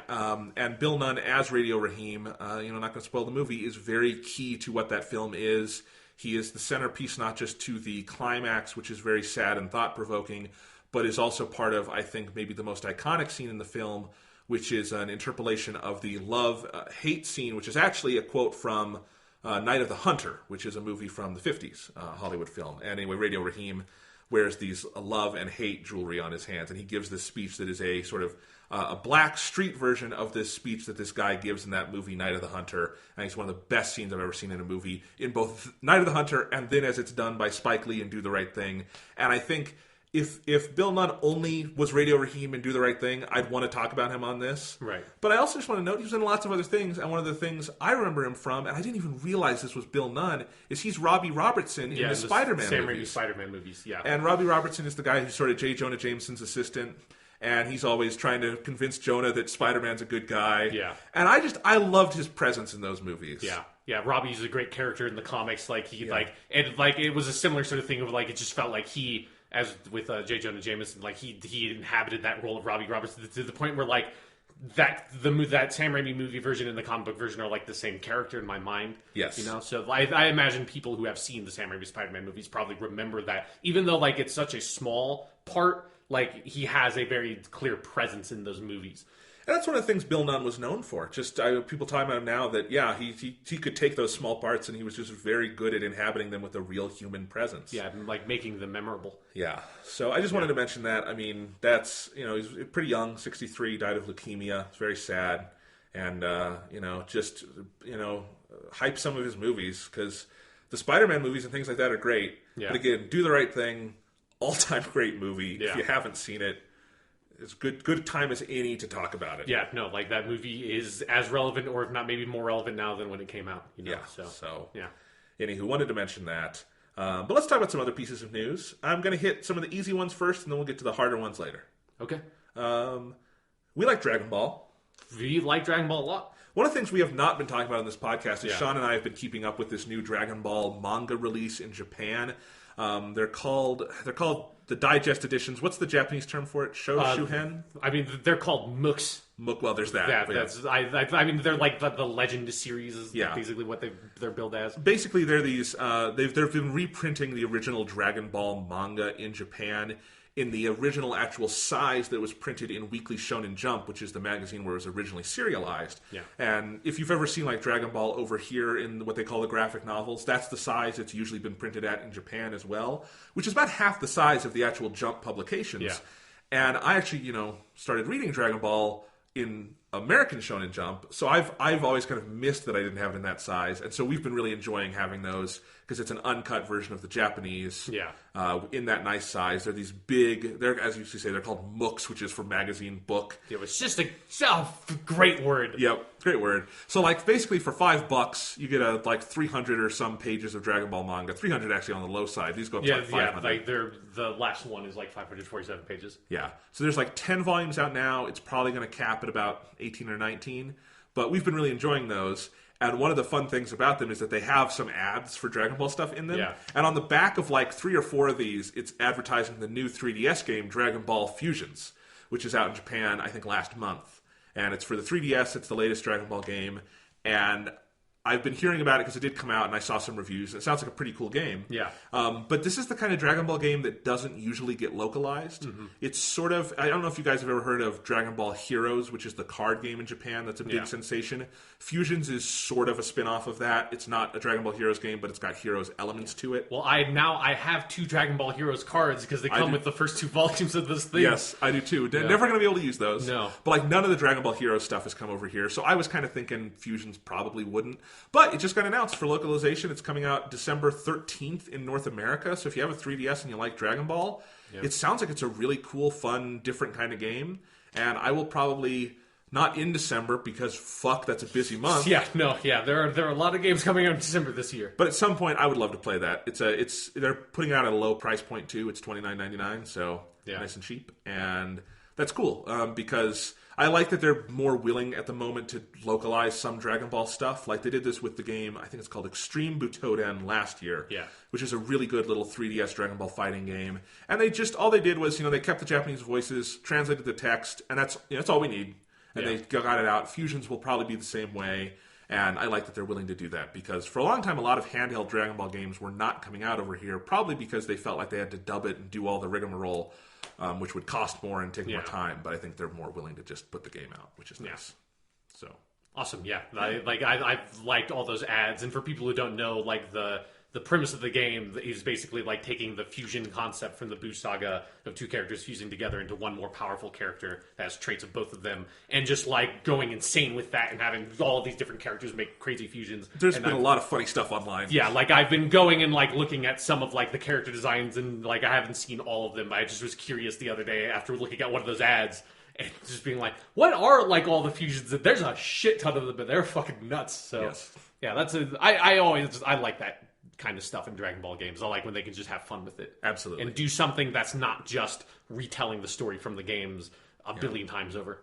I haven't even talked about it. Xenoverse 2 is coming out next month. Yeah, I would like to play that at some point, but I'm definitely not going to play it this year. But yeah. Yeah, I own. And I didn't love the first Xenoverse, but if this got great reviews, I might pick it up on sale next year. Yeah. So anyway. I've seen some gameplay videos of it, and it looks like it is a pretty substantial sequel, so I'm excited for that. Awesome. I liked Xenoverse 1 quite a bit. Awesome. So, speaking of Japan, yes, not really a news item, but I just wanted to note, because it's happened since we last recorded, Persona 5 is out in Japan. It is. It is out there in the wild. Japanese exists. people are playing it. A lot of Japanese people are playing Yes. it. Yeah. The sales numbers for this game are insane in Japan. It's great. You know, I mean, Persona is very big in Japan. It has been for a while. So it's out there. If you're as big a Persona fan as us, be careful. Don't get spoiled. I already was having an experience this morning where I was on YouTube, and there were a bunch of YouTube recommended videos for me, which were pieces from the Persona 5 soundtrack. Not that that's a spoiler, but I just kind of don't want to hear the music until I'm playing the game. Yeah, you want that experience to be more fresh. Yeah. So, but the game's out. That's just crazy to me, and it feels so real now, because it's like, we don't have it yet, but we're going to, and the game is there. It's there. It's out there. It's real. So, exciting times. Oh, February is a long way away. Speaking of Japan, but in a different way, you know the Ghost in the Shell movie? Yes, yeah, with the famous character Motoko Kusanagi, played by famous Japanese actress Scarlett Johansson. Yes. Well, anyway, casting controversy aside, we've talked about that. Yeah. Hollywood is Hollywood. Yeah. Whatever. They did release yesterday 5 10-second teasers for the movie. Yeah. Did you see these? Mm-hmm. Yeah, I just watched a version that edited them all into one video I did the because same I was thing. not going to click on 5 different links. Yeah. fuck your weird viral marketing. Just put out a teaser trailer if you want to put out a teaser trailer. I will say, though, I was impressed. Like, Yeah. In terms of just, there's nothing really to talk about. It's just 10 little atmospheric teases. But as atmospheric teases, I liked the camera work. I liked just the look of things. Yeah, the robot geisha one was the one that like stuck out to me as like, okay, that's cool. Like that has the identity to it. Yeah, and there's one that's a full-on 10 seconds of Beat Takeshi. Yeah, he's just sort of like staring down at the camera more or less, but yeah. And emptying a gun, because there's a lot of Beat Takeshi movies where he does exactly that. Yeah. So I'm like, you know what? Maybe I can get on board with this. Yeah. Because we talked about this, the casting controversy is an awkward thing. It won't ultimately stop the movie from being good. Yeah. And my real worry with anything like this is it getting just sanded, all the edges getting sanded off by Hollywood. Yeah. And it does look from those teases much more visually distinctive than I thought it would be. So I just thought that was worth mentioning. Yeah, no, yeah, like it like those teaser trailers looked a lot better than I thought they would, like just like from hearing stuff about the production of the movie. Yeah. So anyway, hey, I'd like a good Ghost in the Shell movie. That exists. I mean, you know what I mean. Yeah, Yeah. I know. There's plenty of good Ghost in the Shell movies and anime and books and manga. And yes, if you want to dive into it. So that's that. Just worth mentioning. No other real news in movies and games this week. Yeah, it's been pretty light this week. It feels like a bit of a calm before the storm. One other movie to tell people about, because I know you're going to find this awesome. Yeah. I find it awesome. Our audience might find it awesome. Toshiro Mifune. Yes. Yeah. One of, if not the greatest actors ever, right? Yeah, no, without doubt. Star of Seven Samurai, Yojimbo. Rashomon. Hundreds of other movies. Yeah, most of the Kurosawa's movies, yes. like a bunch of non-Kurosawa movies that he's great in. Yes. So, great actor. And the Telluride Film Festival was last month here in Colorado. And a film premiered there that there's a trailer for out now. And it's just so cool. It's called Mifune, The Last Samurai. And it's a documentary all about Toshiro Mifune. It's narrated by Keanu Reeves, which is fun. Yeah. It's got in the trailer pieces by Spielberg and Martin Scorsese talking about him and his influence on American cinema, but then it's got a lot of Japanese voices. This is technically a Japanese film, I think, directed by a Japanese director, and it just has some cool footage in there of like Mifune in the army and, drinking and driving and stuff, because it sounds like he led kind of a crazy life. And I just love that someone finally made the Mifune movie. Yeah, and I've watched that trailer as well, and I feel like that's going to be because I'm definitely going to watch this documentary because I love Mifune both as like an actor and like as a person. He seemed to be such an interesting character. And then also like seeing those clips of Steven Spielberg reminded me that like Steven Spielberg is like the best person to interview about movies. Like he is able to, whatever it is, he's able to give the most interesting responses to any question about a movie. Him and Martin Scorsese too. Yeah, like both of them just have this ability to like, you can ask them any random question about any movie ever made or any actor or anything, and they'll give you the most interesting answer to that question anyone has ever given. Yeah. But yeah, like I'm really excited for this documentary, but the dangerous thing about it is going to be seeing any clip of Toshiro Mifune in any movie just makes you immediately go, oh fuck, I have to watch Seven Samurai now. Oh fuck, I have to watch Rashomon now. Oh fuck, I have to watch Yojimbo now. Oh fuck, I have to watch Redbeard now. Like, oh fuck, I have to watch the Musashi Miyamoto trilogy now. Like, I have to watch all these movies again, god damn it. Yeah, no, it's totally like, just in that trailer they had the sweeping shot of him in Yojimbo that has been oft imitated with the dust around his ankles and stuff, and I immediately was like, where's my Yojimbo DVD? Like I want to go watch that movie. It's like, God, he had such an insane charismatic presence in movies, and he had such a like it's something where you think about, or at least I do. Like when I think about Toshiro Mifune, I feel in my head that it's like he was one of those movie stars that was so larger than his roles. But then, like when you really look into it, it's like actually he played like a really diverse range of characters, like far more so than a lot of that kind of like huge charismatic leading man kind of actors usually do. Just within Kurosawa's filmography, people know him for his samurai characters, but if you watch High and Low or Stray Dog or things like that, Redbeard, he played very different characters frequently. And he's just an amazing actor. And again, like just seeing any footage of him, he has such a magnetic presence that you just like, I just need to watch all of his movies again. I've seen so many Toshiro Mifune movies so many times. I have to watch them all again. I watched Seven Samurai like 4 months ago. I have to watch it again now. God damn it. Yep. Hey, you can never watch that movie too many times. No. Great movie. So, a couple pieces of follow-up. Last week we talked about the PS4 Pro announcement. Right, yeah. 2 pieces of follow-up. One is last week we hadn't really used it yet, but we wanted to talk about, they did just release a new firmware for the PS4. Yes. It's version 4.0. So worth talking about. Yeah. It's really good. It's a very, very good firmware update. I like it a lot. Here's my main takeaway. Yeah. Here's the difference between when the Xbox gets a firmware update and the PS4 gets a firmware update. Right. When the Xbox gets a firmware update, it gets more usable, but also slower. Yeah. When the PS4 gets a firmware update, it just gets somehow faster. I don't know what happened, but basically, if you haven't seen it, the big addition for the new PS4 firmware update is it adds, when you hold down the home button, it brings out this sidebar, which you had described last week. It's almost kind of like a version of the slides from Xbox. Yeah, like the blade from the original 360, only it's not super slow, but it's the same kind of like, it just comes out of the side of the screen and it just has all your like power and friends list and all that stuff right there. Friends list, your trophies you can see right away. It's got everything. It's basically, a new kind of version of what the 360 did, either through the blades or through the mini guide or however they did it. Yeah. And it's really nice because if there was one annoyance about the PS4 home screen, it was that to do anything you kind of had to back out of your game and you couldn't see it anymore. Yeah. And that just was a little awkward, I feel like. And so, but this fixes that so well. It's very easy to access because you just hold down the button and it comes up. It's super fast. And I feel like the whole PS4 got a little speedier for me. I don't know what they did. But it's really cool. And like the Xbox One, its current version kind of tries to do something like this. But for one, the gesture to get it up is so weird. You have to press the button twice. But oftentimes it doesn't work. I didn't even know you could do that on an Xbox One. Oh yeah, that's how you bring it up from this, and it comes over the game. Okay, shit. Yeah, that's how you do it. I didn't know that. Yeah, and it doesn't work that well because pressing the button twice sometimes it just doesn't pick up like the second button press or something. So that's kind of weird, and it's also kind of slow and you can't get to everything. But this PS4 one, like man, I really like it, and they added some other cool things to the PS4, but that as just a little overhaul, perfect. Yeah, it feels like we're 3 years into this generation, but finally at least one of the consoles found a way to do what the Xbox 360 had been doing basically the entire last generation. Yes. Finally it's like, yes, just put this thing up on the screen that I can look at. Like, if I want to send someone a party invite, I can just do that really quick. Or if I want to see my trophies, I can just do that really quick.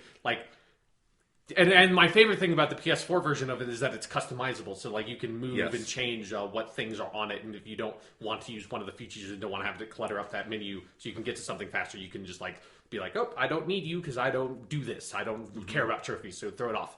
Yeah. So, no, definitely very good. Like I said, a couple other little fixes they made. A couple little overhauls to just when you get a trophy pop or stuff, things look a little different. Yeah. But it all looks very good, and it's zippier, it's snappier, and I like that. I like firmware updates that make things faster, not slower. Yeah. The other major thing they added, which I have not done much with, but I might do this at some point, is they added folder options for organizing your games. So if you like to have games organized by genre or however you like to do that, and I know the PS3 had this feature. They have now put that into the PS4, and if you don't want to use it, you don't have to. But yeah, no, I'm very glad they've added that. I haven't done anything with it just yet, but I do have a lot of digital games and stuff, and it would be nice to, especially on the library end of things, be able to do that because that was one of the only failings is that the library could seem very cluttered. Yeah, especially at this point in the console's life cycle, especially if you've had PS Plus the whole time, you have so many games that you technically have access to. They have also split out the way that your library is organized, so that it's way easier to separate the stuff that you have downloaded versus the stuff that you don't have the Destiny Alpha from fucking 2014 or whatever still cluttering up your whole menu. That stuff is all separated now. No, and that's a huge improvement. So they've done a lot. And, I use those folders on the PS3 a lot, or I did. If I go back to my PS3, everything's in folders. So at one point, I'm sure I'll do that with some games and stuff. Because I can imagine just making a weird indie game folder of Abzu, Journey, Flower. Yeah, because I was thinking about doing the folder thing, and I just haven't started it yet because I want to have a podcast or something to listen to while I'm just organizing everything. But I was looking at my list of games, I was thinking okay, I think I know how to sort of which genres I need to sort of put together. And then it was I don't know, what do you put in, for Flower and Don't Starve and games like that is I don't know where you put these games. I don't know what genre you call this shit. Yeah. So anyway, that's cool. And speaking of the PS4, so PS4 Pro, we talked about it plenty last week. Kind of a weird announcement in some ways. Right, yeah. And I think one of the funniest phenomenons, though, since then, is the Xbox team subtly shit-talking Sony.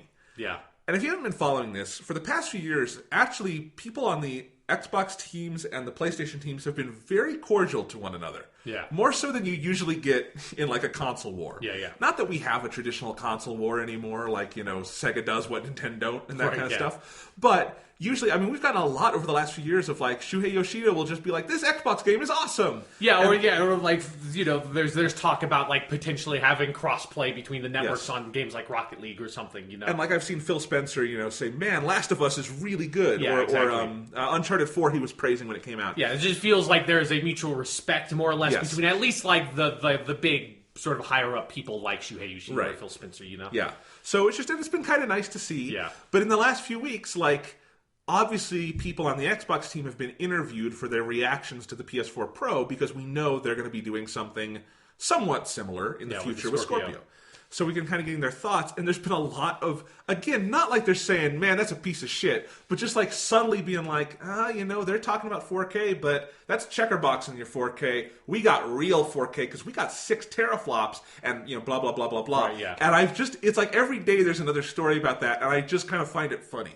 Yeah, like it's something where it's like, at first it's just kind of funny, then eventually it's like, maybe you should, wait until, your console's out, because it's like, we don't know the price, and games are not going to natively run at 4K because that's not how video games work. That's not how developers make games. Like, again, we have consoles that have been technically capable of 1080p for fucking over 10 years now, and most games don't run at 1080p because developers don't prioritize resolution. They don't prioritize frame rate. They prioritize visual effects and texture resolution and stuff. Yeah. So it's like, shut up, because your games are not going to run at native 4K. It doesn't matter how powerful your console is. Your console could be as powerful as the most powerful supercomputer on the planet, and developers would still cut the frame rate down to get other graphical effects higher. Yes. So it is just kind of funny because we talked about this extensively last week.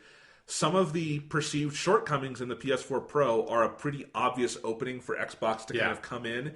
And so on some level, it's smart for the Xbox people to kind of get that out there. But there's also a point where, as you say, it becomes a little hubristic. Yeah, and it feels like, you're setting yourself up to fail in some ways. Guys, you don't poke a little bit of fun, but don't go too far with it.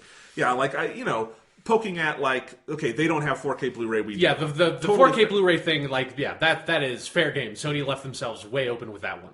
Or just saying, hey, we have HDR this week on the Xbox One S with Forza Horizon 3 and stuff like that. Hey, and then apparently that game is fucking gorgeous in HDR. Yeah. Those are good points to make. But it's when, a year out from now, we're going to have this, and it's probably not. Yeah, and it's the biggest question for me with the Scorpio is still but what price are you going to have it be available at? Because if the Xbox Scorpio thing comes out and has all the 6 teraflops and everything, it's that much more powerful, and it is also $400, then you can shit talk. Yeah. If it's more expensive than that, then it's well, no shit, it's more powerful because it costs more. Yes. No, a good point. Yeah. So we'll see. This feels like this last 2 weeks has been from 10 years ago. Yeah, this feels like people took the kid gloves off or something at some point and they didn't send out the memo. Yes, so that was funny. Funny interviews. But let's talk about some actual gaming. Okay. Yeah, let's talk about more about Shenmue. Actual video games. Real video games. All right, so this week we get to talk about Destiny again. Yes. It's been a time-honored tradition on this podcast. Absolutely. God, Destiny feels like it's been around forever, even though it's really only been 2 or 3 years. Yeah. But it's been through a lot of ups and downs. But this week saw the release of the 4th expansion for Destiny, and the 2nd of the super major ones. Yeah. Which is Rise of Iron. Yes. This is kind of funny. My brother and I have been playing a lot of Destiny, and he was trying to remember the name of the 2nd expansion the other day, and he's like, what's it called? Pack of Wolves? And I'm like, it was actually called House of Wolves. But I love the idea of them just releasing one called Pack of Wolves. Yeah, that sounds like it's a Magic the Gathering expansion or something. Yes, because it's just so casual. There's a pack of wolves over there. Pack of wolves. Anyway, so after House of Wolves and the Taken King, now we get Rise of Iron. It's been after sort of almost like a year-long dry spell for Destiny. Yeah, where Taken King came out, and we all agreed. Taken King was outstanding. Yeah, amazing. That coupled with the year 2 revamp stuff they did to the base game, that was very comprehensive. Throwing in Nolan North there as your ghost. Absolutely, and lots of other stuff. But then in 2016, mostly Destiny has been quiet. Not a lot of new stuff. Not a lot of big updates. They did things like Sparrow Racing, and they brought back Prison of Elders. But unless you were sort of hardcore into it, it's going to bring you back. Right, yeah. And And so Rise of Iron is another big revamp, and it is not technically as big as Taken King in some ways. I mean, it's also not as expensive as Taken King. Right. So. It's $30 instead of $40. But good God, I think this is great. Yeah, I've been having a huge blast with it. I think Destiny has gone from, in its first year being promising but very inconsistent to absolutely one of the best games money can buy. Yeah, there's a confidence to Destiny, like, post Taken King now. Like, we're with, like, the Taken King Year 2 stuff and now Rise of Iron that feels like was so missing from the Year 1, like, the vanilla game and the first 2 expansions that were just, like, tiny little drips of content. And now it's like, well, this is just, like, a real... I have the same feeling playing Rise of Iron as I did when, like, Wrath of the Lich King came out on World of Warcraft. I mean, obviously it's not the same kind of content and stuff, but, like, it's that same feeling of, like, coming back and there being, like, a new story and new stuff to do and, like, the world just building out and feeling like time has progressed and coming back to my character and figuring out how stuff works again and everything and throwing all my old gear out because it's useless now. It's such a joy. And it's not that I ever, like, forgot that I was loving Destiny, but I haven't played it much this year. Yeah. And partially because I've been busier with other stuff, but it's just not... It hasn't drawn me back in. And to be able to come back and there's all this new stuff again, and it reminds me how much I love the game at its core, and then have all this new stuff to do, and almost an overwhelming amount. I mean, even though this isn't technically as big as Taken King, there is plenty to get your money's worth out of. Yeah. And it's so good. Destiny, I feel like, has been on this exponential curve where the base game was what it was and it had problems. And then the first expansion was nothing. Yeah, but Dark Below was so bad. But then Pack of Wolves, House of Wolves, was actually pretty damn good, and it added a lot of cool stuff and kind of hinted at what they were going to be doing with the Taken King. And then the Taken King was just blew the hinges off, and Destiny, I think, became the game it always needed to be. Yeah. And then I think Rise of Iron is even better in some ways. I think the story and the cinematic elements is fantastic. Leaving behind the legacy consoles, as they call them, the 360 and the PS3, has allowed them to really open up the graphics and the presentation of this game in a way they never could before. The music is absolutely better than it ever has been in this game. They kicked that up such a heavy notch in this one. It's fantastic.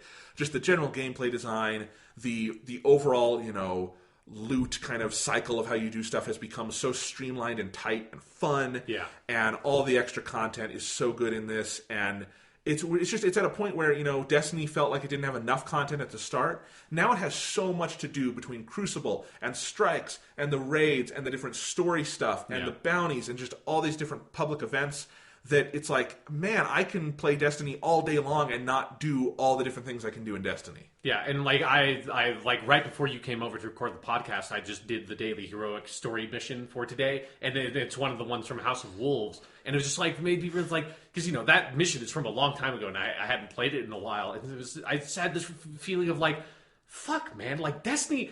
Like, it took them a while, and it took them a couple of, like, paid expansions and stuff, but at this point, Destiny has a lot of story missions in it, and, like, you can, like, that daily heroic mission thing is a lot of fun just because it's, like, there's so many of the missions from this long history of the game now that, like, going back to a mission from vanilla Destiny or going back to a mission from one of the expansions, and, like, there's a nostalgic feeling of, like, going back and be like, all right, Skolas, you asshole, I remember you. Like, I'm going to take you out, you silly fallen piece of shit. Yep. Yeah. It's so good. I've always loved Destiny, even when it had its issues, but it's so nice to feel like the game has this confidence, and it has, like, this sense of the way that something like a Diablo or World of Warcraft does, of, like, no matter what you are doing, you are contributing to your progression and your character becoming more powerful and getting new loot and everything, and getting more legendary marks or strange coins or whatever it is. Like, you are, no matter what flavor of Destiny you prefer to play, you are always progressing your character in a number of different ways, and that's so satisfying compared to vanilla Destiny, where it's like, now I like doing, like, the random patrol missions and stuff in the new patrol area, because one, I think that patrol area is really cool, and two, like, it feels really rewarding in a lot of more ways of, like, I like to go and, like, do a random public event with, like, people who are just, like, in the area and then go off and scan a thing, because you never know what you'll find. Like, you might find the next step to, like, an exotic quest or something, or you might just, like, get some strange coins for when Zur comes around. Like, that,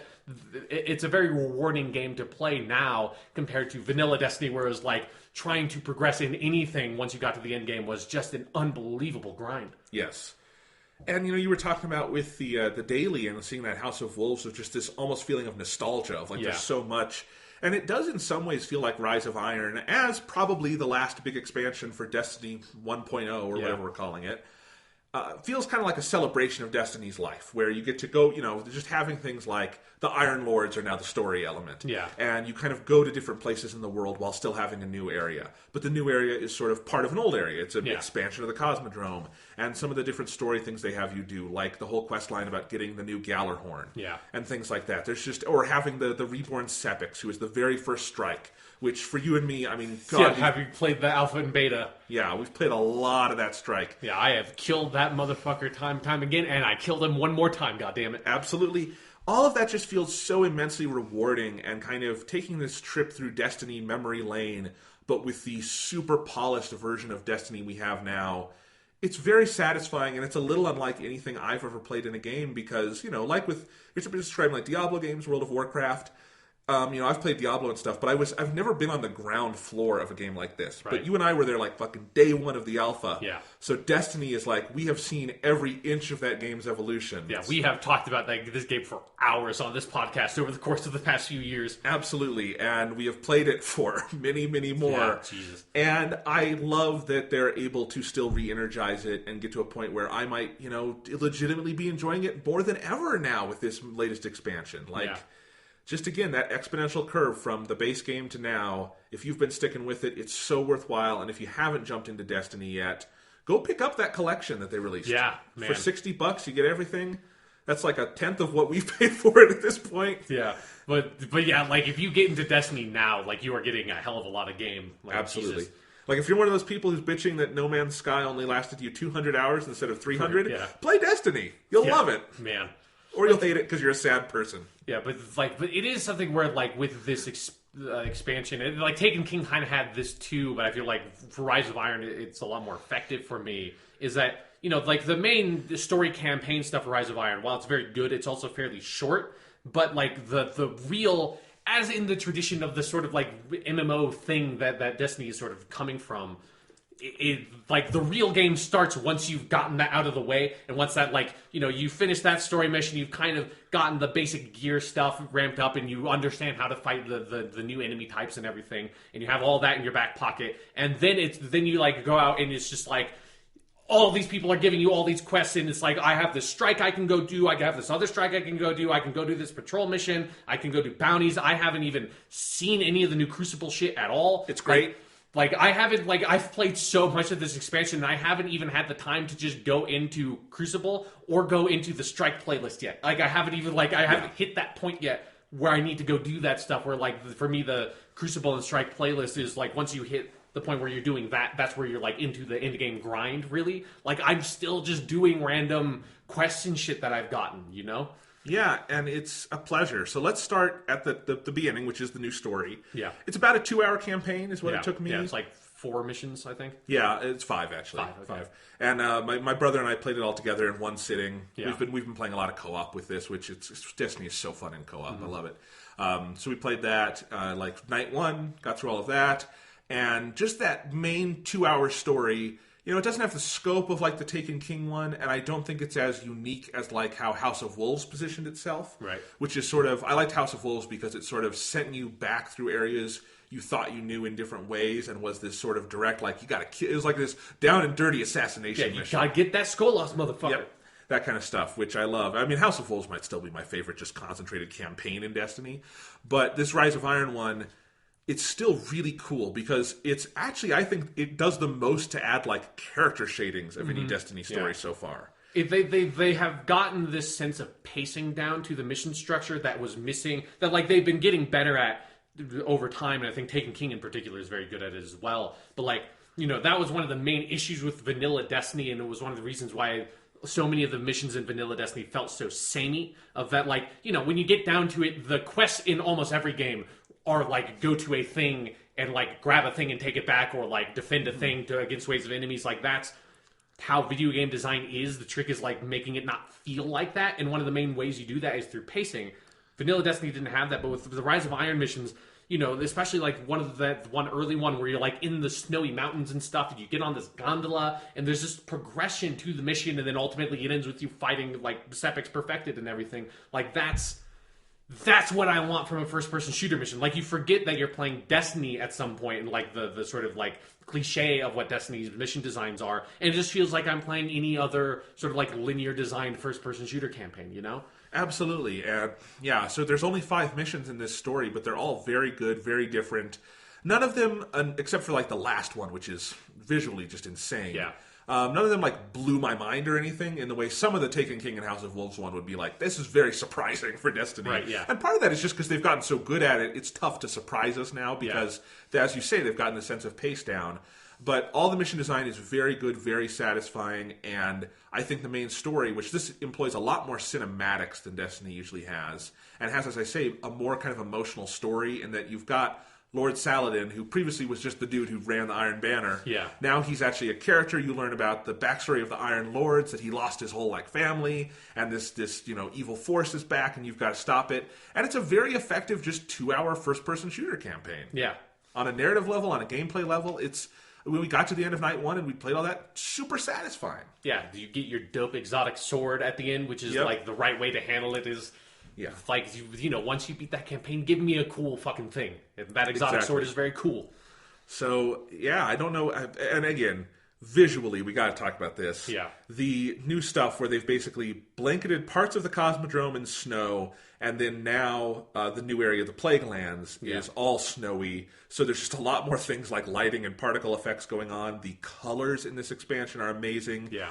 And I think graphically, particularly the first and last missions in this story, the one where you go up Fellwinter Peak, and then the one where you go down through the Forge, and you have to fight the guy with the giant axe and stuff. Those are like just proof that like Destiny so needed to leave the old consoles behind. Yeah. There's just stuff that they couldn't do while still supporting those old consoles. And like you got like 2.5 years or whatever. You got like 3 years.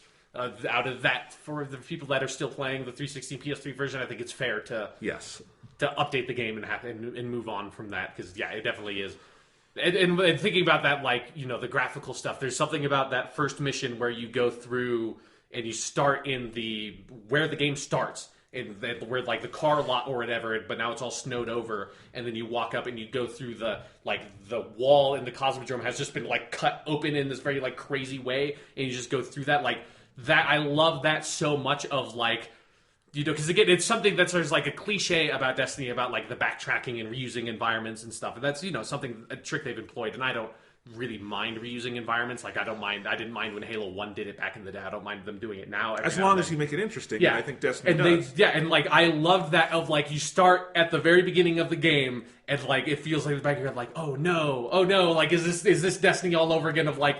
There's nothing really new in this expansion or something, and then you see like this giant hole cut in the wall. And it's like there should have just been a sign that's like expansion material through here. It's like okay, like let's do this. I thought that was a great way to open it. Absolutely. So, and the new social space, Fellwinter Peak. Yeah. Holy crap. Yeah, I like it a lot. I had never. So basically, Fellwinter Peak is a new version of the Tower or the Reef. Yeah. And I had never realized how boring the Tower and the Reef are. Yeah. Because Fellwinter Peak is fucking awesome. I mean, it turns out the main thing you need to do to make your social space really cool is just put giant wolves everywhere. Like that's just like, okay, shit, yeah. Like, put wolves all over the place. I am in. This is cool. Giant wolves and like just areas to explore. So like there's the jumping puzzle to the top of the mountain, but there's also just the temple itself is so cool, and then there's the bridge you can cross, and there's these statues, and there's fire, and it's snowing, and the skybox is like pure classic concentrated Bungie skybox. It is awesome, and I love going to that space because the social spaces are where you do the mundane parts of Destiny. Yeah. And that's not a problem. That's what the game needs. But to make the social space feel like somewhere exciting that you get to go, that is atmospheric and feels like a cool place to be within the narrative universe that is Destiny, that's an awesome magic trick that I love to see. Yeah, and that was one of the things that like made it again, like for me, the World of Warcraft comparison of like feeling like an expansion from one of those games where it's like going to Felwinter Peak is like going to the new city in whatever expansion it is, and like this is the new place where you just hang out, and like there's an auction house here, and like this is where you can go do shopping and everything like that. And it's just a place where all these players gather, but it's the new place, and you see all the crazy new stuff that's there, and all the crazy new lighting effects that they've added to the engine are like all over the place. And before, the only new social space they added to Destiny was the Reef, and the Reef looks cooler, but like I don't ever really go to the Reef anymore. Every now and then I'll check in. You have to go for Xur sometimes. But I had defaulted back to the tower forever ago after House of Wolves, and then now, like, I never want to go back to the tower. Like, I've gone back once or twice to, like, get a Vanguard package from Cade or something. But other than that, it's like, fuck, I am Felwinter Peak every day, all day. I'm just hanging out with my cool wolf friends. Like, this is my life now. It's something that I think we're getting to do more and more with next-gen consoles. They're not next-gen anymore, but you know what I mean. Yeah. Is that one of the great things about graphical power is at a certain point you can build atmosphere and visuals in a way where you just kind of want to be in the world, and I love that. And it's why I'm going to be playing Forza Horizon 3, by the way. Right. It's just that demo, and then what I read about it is like, I just want to drive around in digital Australia because it's way cheaper than going to Australia, And it's like, I love that Destiny has always had that potential because it's always been a beautiful game, and I love them fully leveraging that. And I think part of it is the new generation graphics. Part of it is just sitting down and focusing on that to be like, let's make something incredible here. Yeah. And that it can just be sometimes, it's just fun to go to Felwinter Peak just to kind of be there. Mm-hmm. And that's a magical experience in games. Yeah, there's, like, Destiny has always had such a great art design to it that it is nice to, like, feel like that is unshackled in some ways, and then for them to be able to just, I feel like Destiny has come from a place where it's like vanilla Destiny could often feel a bit bland in some ways, where it's like the art design was great, but like the tower feels kind of empty in a lot of ways, because like the tower is a very big space, and even if like it's fully populated with players, it's like a dozen people or something in there, right? And or like I've always loved the Cosmodrome and the moon, but Venus and Mars sometimes felt emptier to me. Yeah. And so reason. Like now they've I feel like they've found a way to just say like, let's just make this cool. Like let's just take this thing and like, what is the cool thing to do with it? Put wolves in there. Like, does it make sense that like they're just hanging out with wolves all the time? Like, why are these wolves here? I have no idea. What do they do? Do we have to feed the wolves? Like, what is the lore implication of all these, like, because there's, like, seriously, there's, like, 8 fucking just wolves that are huge, that are just hanging out all over the place at Felwinter Peak. It's like, fuck it. Like, who cares why the wolves are there? Doesn't have to be a, like, you don't have to find a dead ghost somewhere that gives you a link to a website that you can read about why the wolves are here. The wolves are just here because they're cool. Wouldn't it be great if they added, like, other animals to, like, the tower and the reef just for fun? Like, instead of wolves, you had, I don't know, giant leopards and just giant cats. Just like, for like Forza Horizon 2, there's just a kangaroo there if you're playing on the Xbox One version. Yes. Well, anyway, good stuff. That's the, I ended the story in kind of night 1 playing the game and going to Felwinter Peak just being like, I wish I didn't have to go to sleep because Destiny is so much fun. But the next day, playing some more. And again, as you say, once you finish the story, which is great on its own, that's when the game really opens up. So there's the sort of almost second campaign, which is how you get Gallarhorn. Yeah. And that, I actually think the missions in that, there's 2 specific missions you have to do for Gallarhorn. Those are fantastic. Yeah, it basically feels like what they did with the new classes in Taken King, where it's like, they add these, like, this small progression of like these couple of steps you need to do that, like, thank God it's not like what the exotic bounties used to be in vanilla Destiny, where it's like kill 5 billion taken enemies with a nightfall strike in the head with a machine gun, and then you get this shitty exotic submarine or machine gun weapon that you're never going to use. This is just like, grab a couple of these collectibles, and by the way, when you're near them, we just put it on your like visor, which like when they did that, I was like, oh my God, Destiny, you've changed so much. You are the game I've always wanted you to be. That you're not like, I don't have to go look up a guide to go find these collectibles for the Gallarhorn quest. It's just I go around the Plaguelands while I'm progressing with the other quests I already have for the Plaguelands. And when I'm in a new area, I just kind of search around a little bit more than I would, and then eventually I get close enough that the icon pops up on my screen. It's like, oh, okay, that thing's over there, like by this boat. Yeah, I'll go pick it up. Absolutely. And this is another thing we should mention with the different quest lines is that they're all really well designed in that they don't feel grindy. They're a good intro to the world of like, they'll guide you. It's almost like a guided tour of the Plaguelands, where if you do the stuff it's asking you to do, you get a really good kind of window into this new area, and you can hit a lot of birds with one stone. So that's cool. But then specifically with the Gallarhorn thing, so as you were saying. Yeah, so then like after you complete the first couple of steps, you then unlock one mission, and then after you beat that, you unlock another mission where you basically, for the first one, you drop into like a reused multiplayer map area, that's basically what they did for the class subquest thing in Taken King.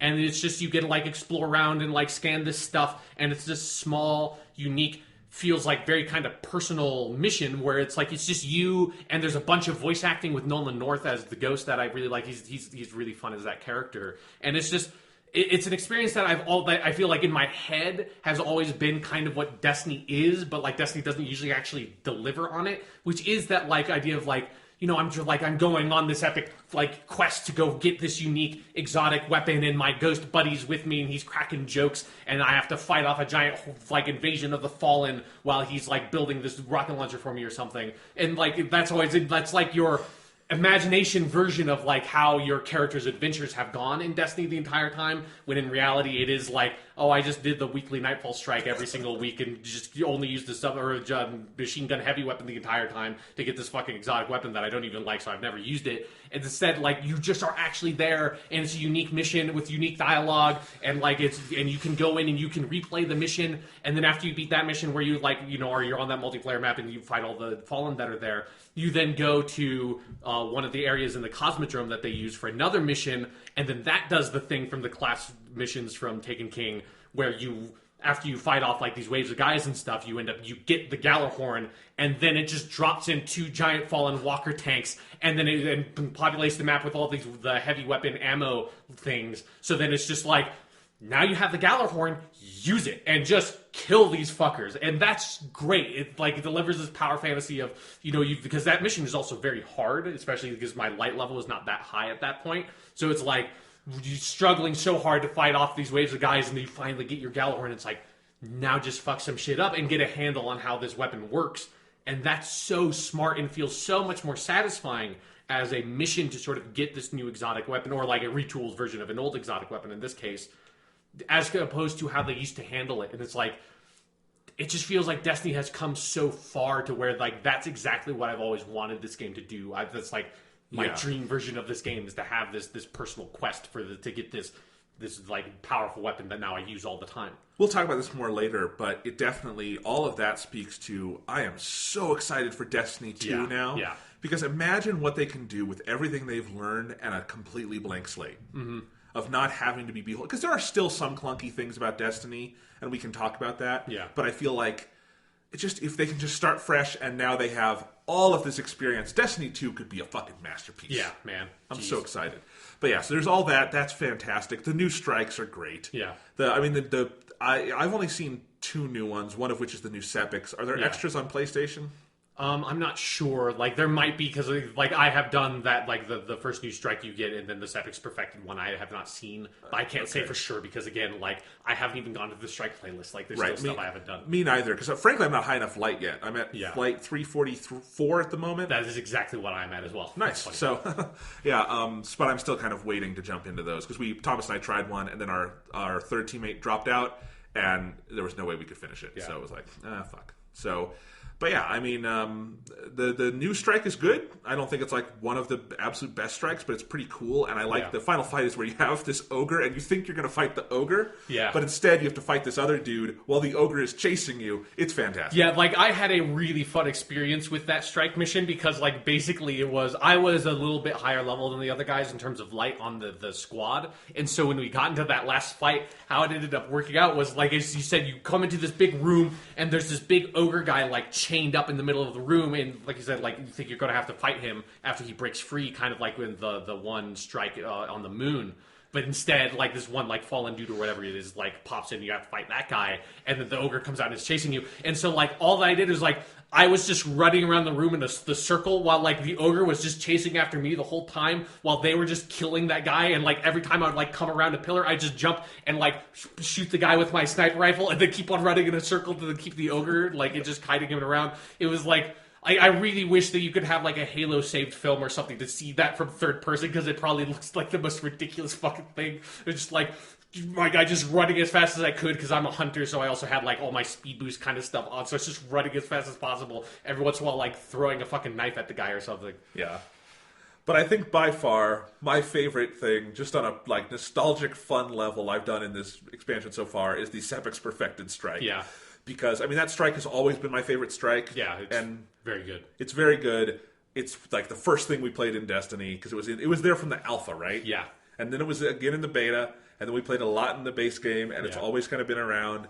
And it's not just that they've kind of redone it and upgraded it, and there's just funny little things like where your typical strategy on the second part of that strike, where you have those waves of enemies coming at you, is you go up to the top part and you wait there, but now they have enemies come out there. Yeah, there's just like 100 fucking of like the little fallen robot dudes just come screaming out of that door, because that is the exact same thing I did, because I had this really nice legendary sniper rifle, so I immediately I just double jumped up there, and then just like, oh god, yeah, okay, right, yeah, this is not the exact same version of that strike. Yep, so that's fun, but what the icing on the cake is the new music they've added, which is fucking unbelievable. It's like this heavy metal remix version of the music from that strike, which I hear in my nightmares, you know? Because it's also by far the best music. It's a really great song. I've heard it a lot. Like having it kick in as like this crazy Metallica version of it was fucking awesome. That's great. But then the specific commentary going on with Ghost and him joking about that, like it's so winking and knowing. Yeah. And like it's so funny. Yeah, it's like what you said earlier about a lot of this expansion feeling like a celebration of the weird, crazy thing that Destiny has been. Yeah. And we've come so far, and we have such a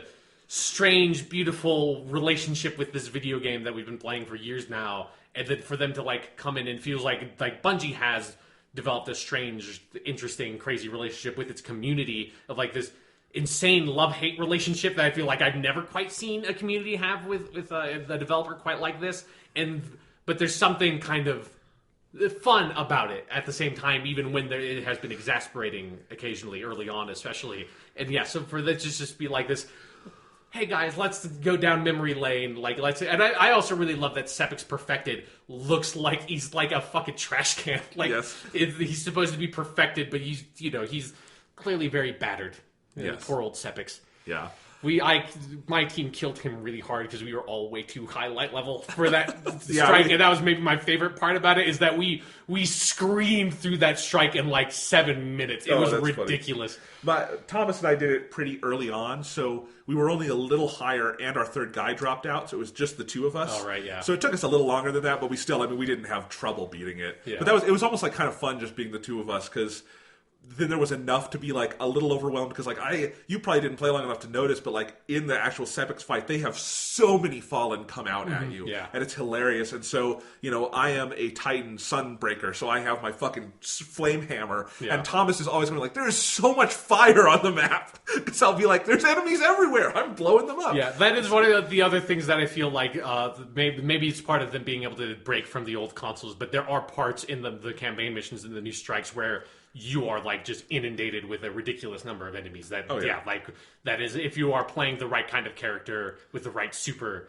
is a lot of fun to just destroy everything. Or it's one of the things that makes it very nice that you get that Gallarhorn through that exotic quest, because that is very good at killing a lot of guys very quickly. Absolutely it is. So yeah, that strike is great. And so I mean, what else do we have to talk about from sort of this base stuff with the different quests? I really like the Plaguelands as I think it's by far my favorite area to just go around in now as a patrol area, because I've kind of enjoyed some of the patrol areas. I've liked the Cosmodrome and the Moon quite a bit, but like the Taken King one, while it had that Dreadnought, there was cool stuff like hidden there that was fun to play around with. Like right when that expansion came out, it was like not that interesting to be in, I thought the Dreadnought was and remains fantastic for strikes, for missions, for any of that stuff. It is top notch. As a patrol like free roam area, not that interesting. Yeah, but the Plaguelands, I feel like they have the right, where like they took kind of the stuff they did with Taken King, where it feels like there's stuff and secrets hidden in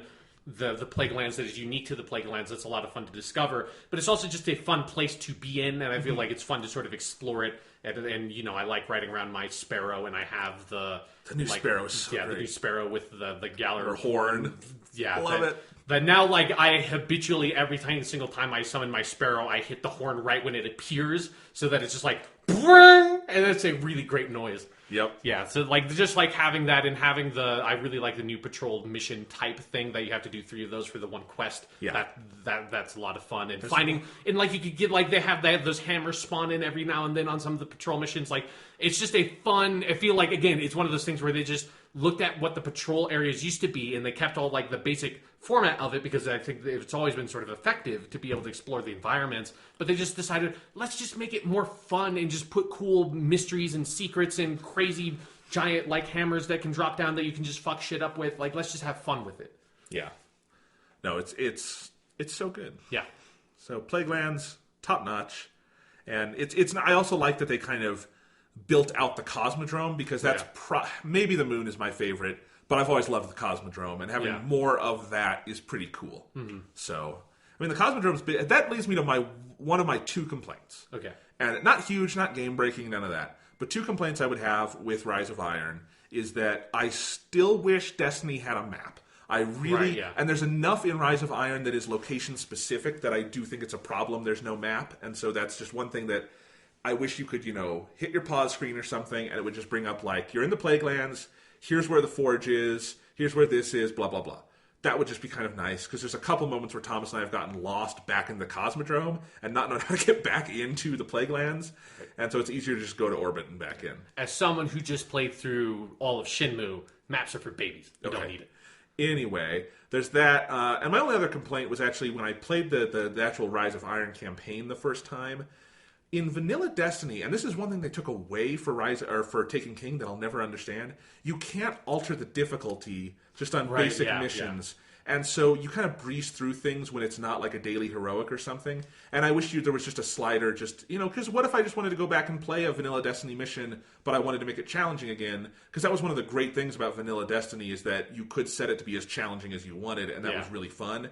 And I don't know why they've gotten rid of that. Yeah, you can, once you have beaten the missions for the first time on the expansion, there are hard versions of the missions you can go back and play, because that's one of the things in, like, your Grimoire thing or whatever that thing is that you can complete. Yeah. But, I agree that I miss, because that was how I think you were the same way, played the vanilla Destiny the first time, of just playing through all the missions on hard, because you just got better stuff if you did it that way.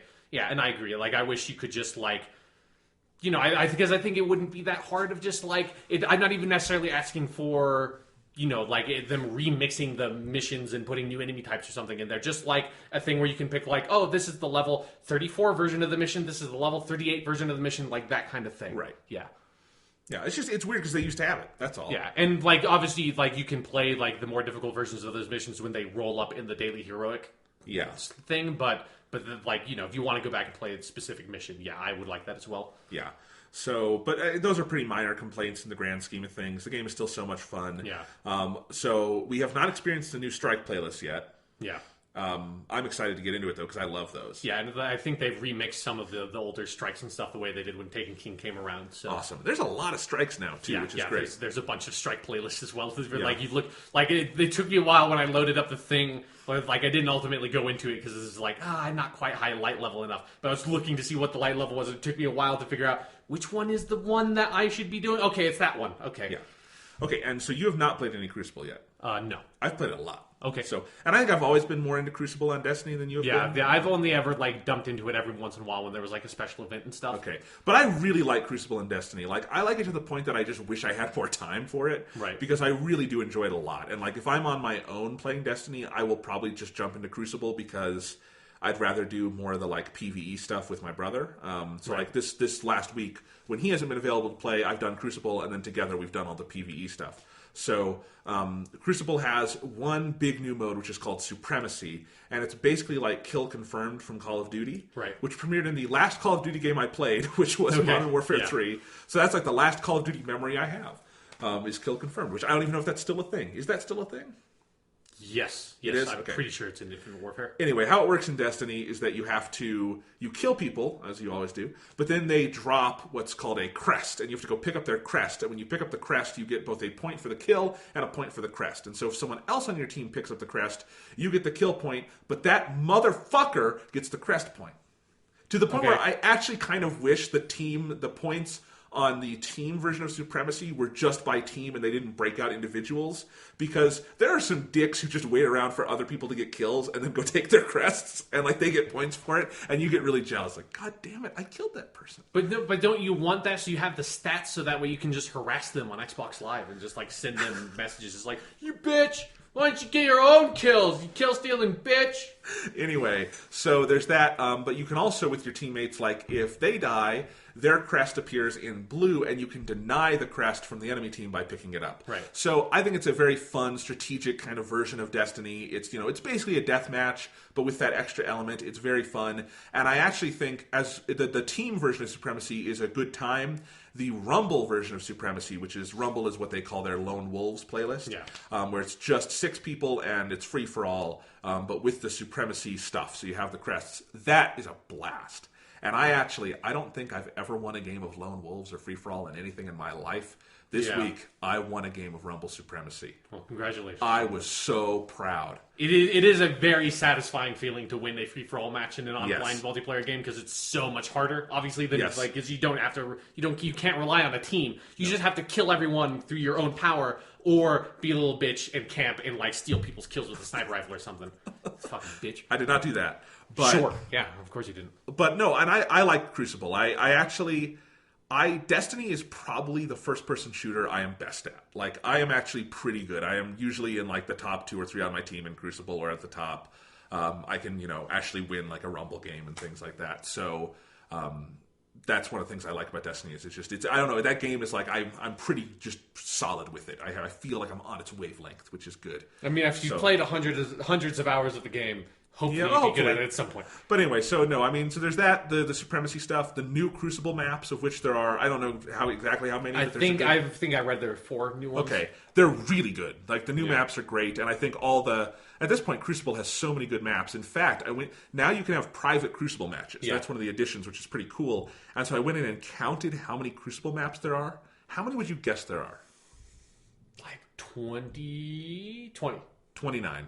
Jeez. There are a lot of Crucible maps. Yeah, fuck. And that's on Xbox. There might be more on PlayStation, because they do the exclusive stuff. So, I did not love a lot of the vanilla Destiny maps. Since then, they've had so many good maps. All the new ones are great. There's one in particular on Venus that's sort of based on that area on Venus where you have a couple missions that's kind of underground, and there's the abandoned train cars and stuff. Right, yeah. Great multiplayer map. Like, if you don't get in a match, go in on a private match and just, like, explore the map, because it's fucking cool. Yeah. So there's stuff like that.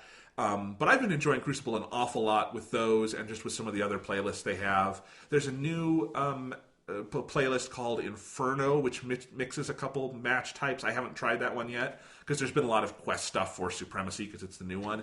So I've been playing that. But no, I dig Crucible. I really enjoy playing that side of it. And in fact, that has become such a big part of the game in its own right. Like, you could just separate Crucible, and it could be its own fucking game at this point. Right. It's so big, and there's so much to do. And I think a lot of people don't even touch it, which I understand, because there's so much else to do in the main version of Destiny. And Crucible is kind of different, but it's a blast, and so I've been really enjoying that, and I like the stuff they've added. Yeah, because that is always one of the things that, if you do play Crucible, and, I do play Crucible, I just, again, I like to have all my, PvE stuff sorted to the point where, the only thing I have left to do is the raid, which I'm never going to do, or the Strike playlist, and then I'll dump into the Crucible a lot. But the thing is, if you play both sides of Destiny, that is where the expansions I feel are really worth the money compared to because a normal Call of Duty map pack would be 4 maps for $15. Right. And so it's you get that on top of new modes, on top of the campaign, on top of the new area, on top of the exotic quests, on top of the new strikes. It's something where it's I could see some people if you only play Crucible or you only play PvE that maybe some of the pricing stuff is not for you, but if you do both. Fuck, man. That's a good deal. Let's talk about the pricing for a second. Okay. Because removing Witcher 3 from the equation, which has thrown out all pricing models for DLC. Yeah. I actually think the Destiny DLC has been pretty well priced. Yeah. With the exception, I think, of particularly Dark Below, and even House of Wolves, I think, was a bit pricey for what... while I think the content in that was good, there's not a lot of it. Yeah, no. Dark Below should have been $10, if that. Yeah. And House of Wolves probably 15. Yeah. But, no, I think Taken King was worth the 40 to me, totally. This is totally worth the 30 to me. And part of it is, I think I can put it this way, some people still complain about Destiny because it's not like new shit every week. Yeah. And if you wanted that, go play World of Warcraft or Final Fantasy XIV or something where you are paying a subscription, because that's where that becomes doable. Yeah. Destiny is not it's not a free-to-play game, but it's not a paid subscription game, so they have to, factor new stuff into paid expansions. Yeah. And I think that's totally fair. Yeah, like one of the weird criticisms that Destiny has always had, and just because Destiny is part of like in being talked about again because of this expansion, I've seen it again, is that like people have this thing of like, it was like, oh, I played, I got Taken King and I played it for like 40 hours or whatever, and then it's like, but then I hit this point where it's like, I don't have a group of friends, so I'm not going to do the raid, and then I had to stop, and I stopped playing the game, but the tone of it was very negative, and I'm like, well, yeah, you played the game until you were done playing the game, and then you stopped playing the game. Like, that's how that works. I think there's a weird thing where, like, people have this expectation where it's like, you're supposed to play Destiny or, like, any game that is like that all the time. And, like, if you ever have to get another game, it's similar to the No Man's Sky reaction in some ways of, like, oh, like, this game's supposed to last you forever. And if you ever, like, get bored of it at all and have to resort to other forms of entertainment to entertain yourself, that the game has failed. It's like, no, dude, like, you played the game. You're done with the game. You put the game away.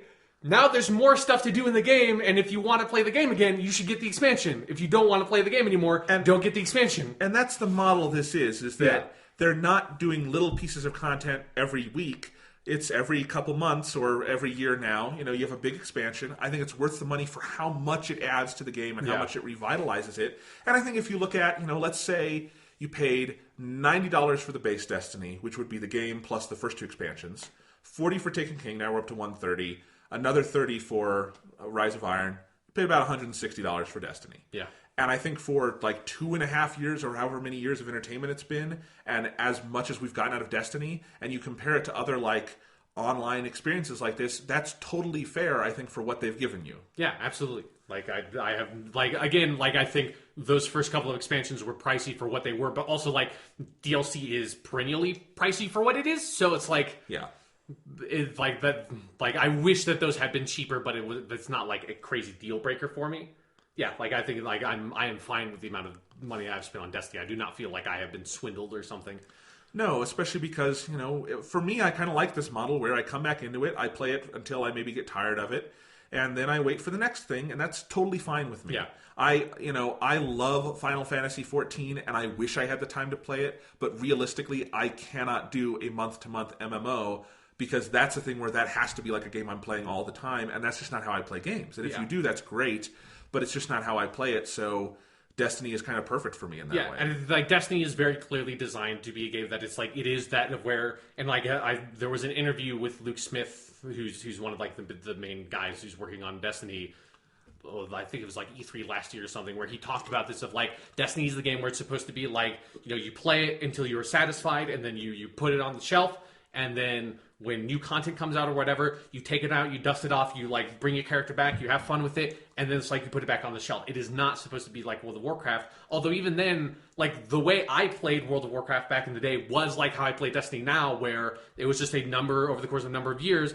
I would like get a World of Warcraft subscription for like 3 months over summer break, play World of Warcraft like periodically over the summer, then stop, and then when the next year came around, the new expansion was out, and I would get that, and I would re-up my subscription. My friends would re-up their subscriptions, and we would play World of Warcraft over the summer. It was like, I find that a way more rewarding experience than trying to just play the same game all the time and having that like relationship where it's like, I feel like I have to do the daily grind every single day for a year. I like this, like right now, I'm going to play this expansion of Destiny for a couple of weeks, and then like be done with it, and like and then it'll be like when I loaded up this, where you like, I mean, we'll probably move on to Destiny 2, which we'll talk about that. But theoretically, if like all your shit carries over to Destiny 2, I would load up Destiny 2, and it would be like, oh right, I have like 90 strange coins, and I have like all these modes of light, and I have like all these exotics, because all of this stuff that I collected, and it's like, because I played the shit out of Taken King, and I got a lot of stuff in Taken King, and it's like that feeling of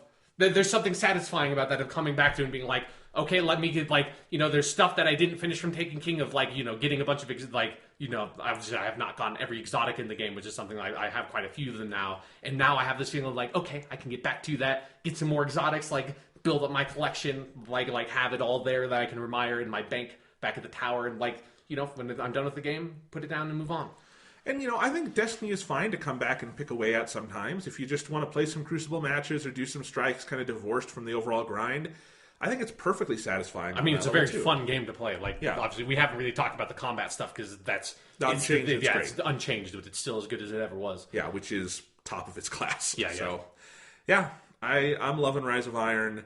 If this is sort of the last big hurrah for for Destiny 1, it's been a strange but so rewarding ride. I mean, we've talked about this earlier this year with the Witcher 3 stuff that we are probably not going to allow expansions on our top 10 this year just because it's too confusing. I might put Blood and Wine on there just because it's so good, but we'll see. Okay, we'll see. Well, but that so depends on if the whims of making the list. The list demands what the list demands. Exactly. But so I'm probably not going to... I would probably give this a separate award or something. Yeah, I don't think this will be there. Hey, Rise of Iron, again, 3 years in a row, Destiny, one of the best games of the year. Yeah. And maybe better than ever now.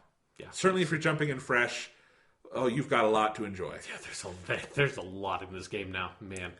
But Destiny 2. Yes, let's talk about this. So that's, it's a lot of information is leaked, and that the plan is probably to have Destiny 2 launching this time next year. Yeah, because originally it was slated to come out basically when Rise of Iron came out, but then they realized that we need more time on this, so they pushed it back and then started work on Rise of Iron. Which we should note, Rise of Iron was made by a very small team within Bungie over just 9 months. Yeah, which is very impressive. Very impressive. So Destiny 2, though, the big team is working on that. We don't have a lot of details of what exactly Destiny 2 is. I think at some point they probably imagined everything carrying over like you were talking about. I kind of imagine now it's going to be maybe more of maybe a completely clean break, but I don't think it'll just be a big expansion. Yeah. I certainly don't think it's going to be a clean expansion. I would be very surprised if there wasn't something of you transfer a character over or something and all your levels and everything reset and that kind of stuff, because that would... I don't want to have Destiny 2 come out and then have a character that's max level. I want to go through the level grind and everything again, because it's part of one of the most fun things about the games like this. But I imagine you'll get more currency or something, and legacy bonuses and stuff like that. But yeah, I hope that Destiny 2 is a pretty clean break from Destiny 1 in kind of every single way. That's just I feel like they have learned so much about how to make this weird, unique game that Destiny is over the course of Destiny's lifetime now. And I think, and the stuff how they retinkered it in year 2 and what they've shown with what they've made with Taken King and Rise of Iron now, they have such a better handle on this genre and on this thing that starting from the ground up and just remaking it with all the knowledge they have now, I think they could make something absolutely incredible. And I don't want them to be held back by legacy stuff the way that Rise of Iron is so much more impressive in some ways because they were able to abandon legacy consoles, Yes, I completely agree with that. I'm not sure how they're going to handle things are we going to be on Earth but in a different area than the Cosmodrome? Will the missions and strikes carry over or something in some way, but in an updated graphical format? Would that be possible? Who knows? And, honestly, I think I'd be fine if we just... Cosmodrome and stuff, that's Destiny 1. And you could always go back to Destiny 1. But Destiny 2 is, maybe we still have Earth or maybe we still have Mars, but we're in a different area and do something new with it and really make all those areas count and feel as big as it should be. Because, as much as Destiny has improved, and you can't discount the amount of good work they've done, Rise of Iron, Taken King, those aren't full games. They can't be. They're still built on the bones of this. And I'm just imagining, let's go back to square one, maybe the promise of Destiny 1, but now fully realized in its own new game. Boy, that concept excites me. Yeah, because it is also, one of my feelings, particularly early on with Rise of Iron, where eventually, this kind of went away, but, the one thing I was sort of disappointed by with Rise of Iron is that, while all the new content and stuff is really good, the game, it doesn't have new toys to play with, that it's, there's no new weapon types, there's no new class or something, and that was one of the things that was really fun about Taken King, was there was this sense of every single weapon I'm picking up, whether it's still a scout rifle, but it looks completely different than any other scout rifle I've had, and it has weird shit on it, and you have the sidearm secondary weapon now that's completely new, and then you get a whole new subclass and are leveling that and learning all the new abilities to play and relearning your class in some ways. That was a huge amount of the experience of Taken King. And Rise of Iron, while all the content they have there is very good, there isn't anything brand new like that is because I think that's one of the things that made Taken King really surprising in a lot of ways, that Rise of Iron doesn't have that surprising element to it. And so that's what like I really want from Destiny 2. And that's what I was feeling was like with Rise of Iron, it's like, man, I really need Destiny 2 because I just want new stuff. Like I want brand new weapon types. I want like, you know, obviously I imagine they'll still have like hunters and titans and warlocks and probably like another new whole class type or two. But I want them to like look at the gunslinger subclass for the hunter and just like like rip it open and completely rethink it and rethink how it all works. So like if I come around for Destiny 2 and I want to play a hunter again and it still has the gunslinger subclass, but it's just completely different in crazy ways. Like I want Destiny to surprise me again in that way, and that's what I really want from Destiny 2. Absolutely. So, yeah, it's been these first 2 years of Destiny have been great overall. Yeah, it's been a crazy wild ride for sure. Crazy wild ride. Looking forward to Destiny 2. Looking forward to what kinds of things they might do in the months ahead with Rise of Iron and the current version of Destiny. But I'm excited to get back and just play some more. Yeah, like I really want to find what the other exotic quests are because I know there are 4 of them in the game. Oh wow! So yeah, like the Gallarhorn one you like obviously find very early on. Like I want to know what those other ones are. I want to like kind of like with Taken King. There's a lot of mystery to stuff in this expansion. I want to just break it open. I want to have everything. I just want to go hang out and listen to the soundtrack. Yeah, it's so I good. mean, well, you can. If you are kind of a crazy person, you can listen to the soundtrack while you're playing the game. I could. That has the soundtrack in it. I could. I mean, that could totally be reasonable in Crucible because sure, yeah, do that. Fair enough. But no, it's a blast, and look forward to keeping playing it. A lot of the games we were going to talk about in the next month have been delayed. Yeah. But a lot of good ones still coming out. I am excited this week for Forza Horizon 3. I will be playing the shit out of that starting tomorrow night, and we will talk about that. The next episode of Hitman comes out next week. Oh, God, yeah. I have to figure out how to make time for that. Yeah. In October, there's things like that I'm very curious about. Not sure I'm going to play, but like Gears of War 4. Right. If Horde mode and the multiplayer are as good as they look, I might just get it for that and skip the campaign. You know what I mean? Sure, like, yeah. It looks good. And other stuff. So, exciting times. Yeah, but I can't think about any of that stuff now. I need to get back into the grind. I need more legendary marks. Like Zur is around. I need more strange coins. I mean, I bought everything I wanted from Zur, but you can never have enough strange coins, Jonathan. I need more strange coins.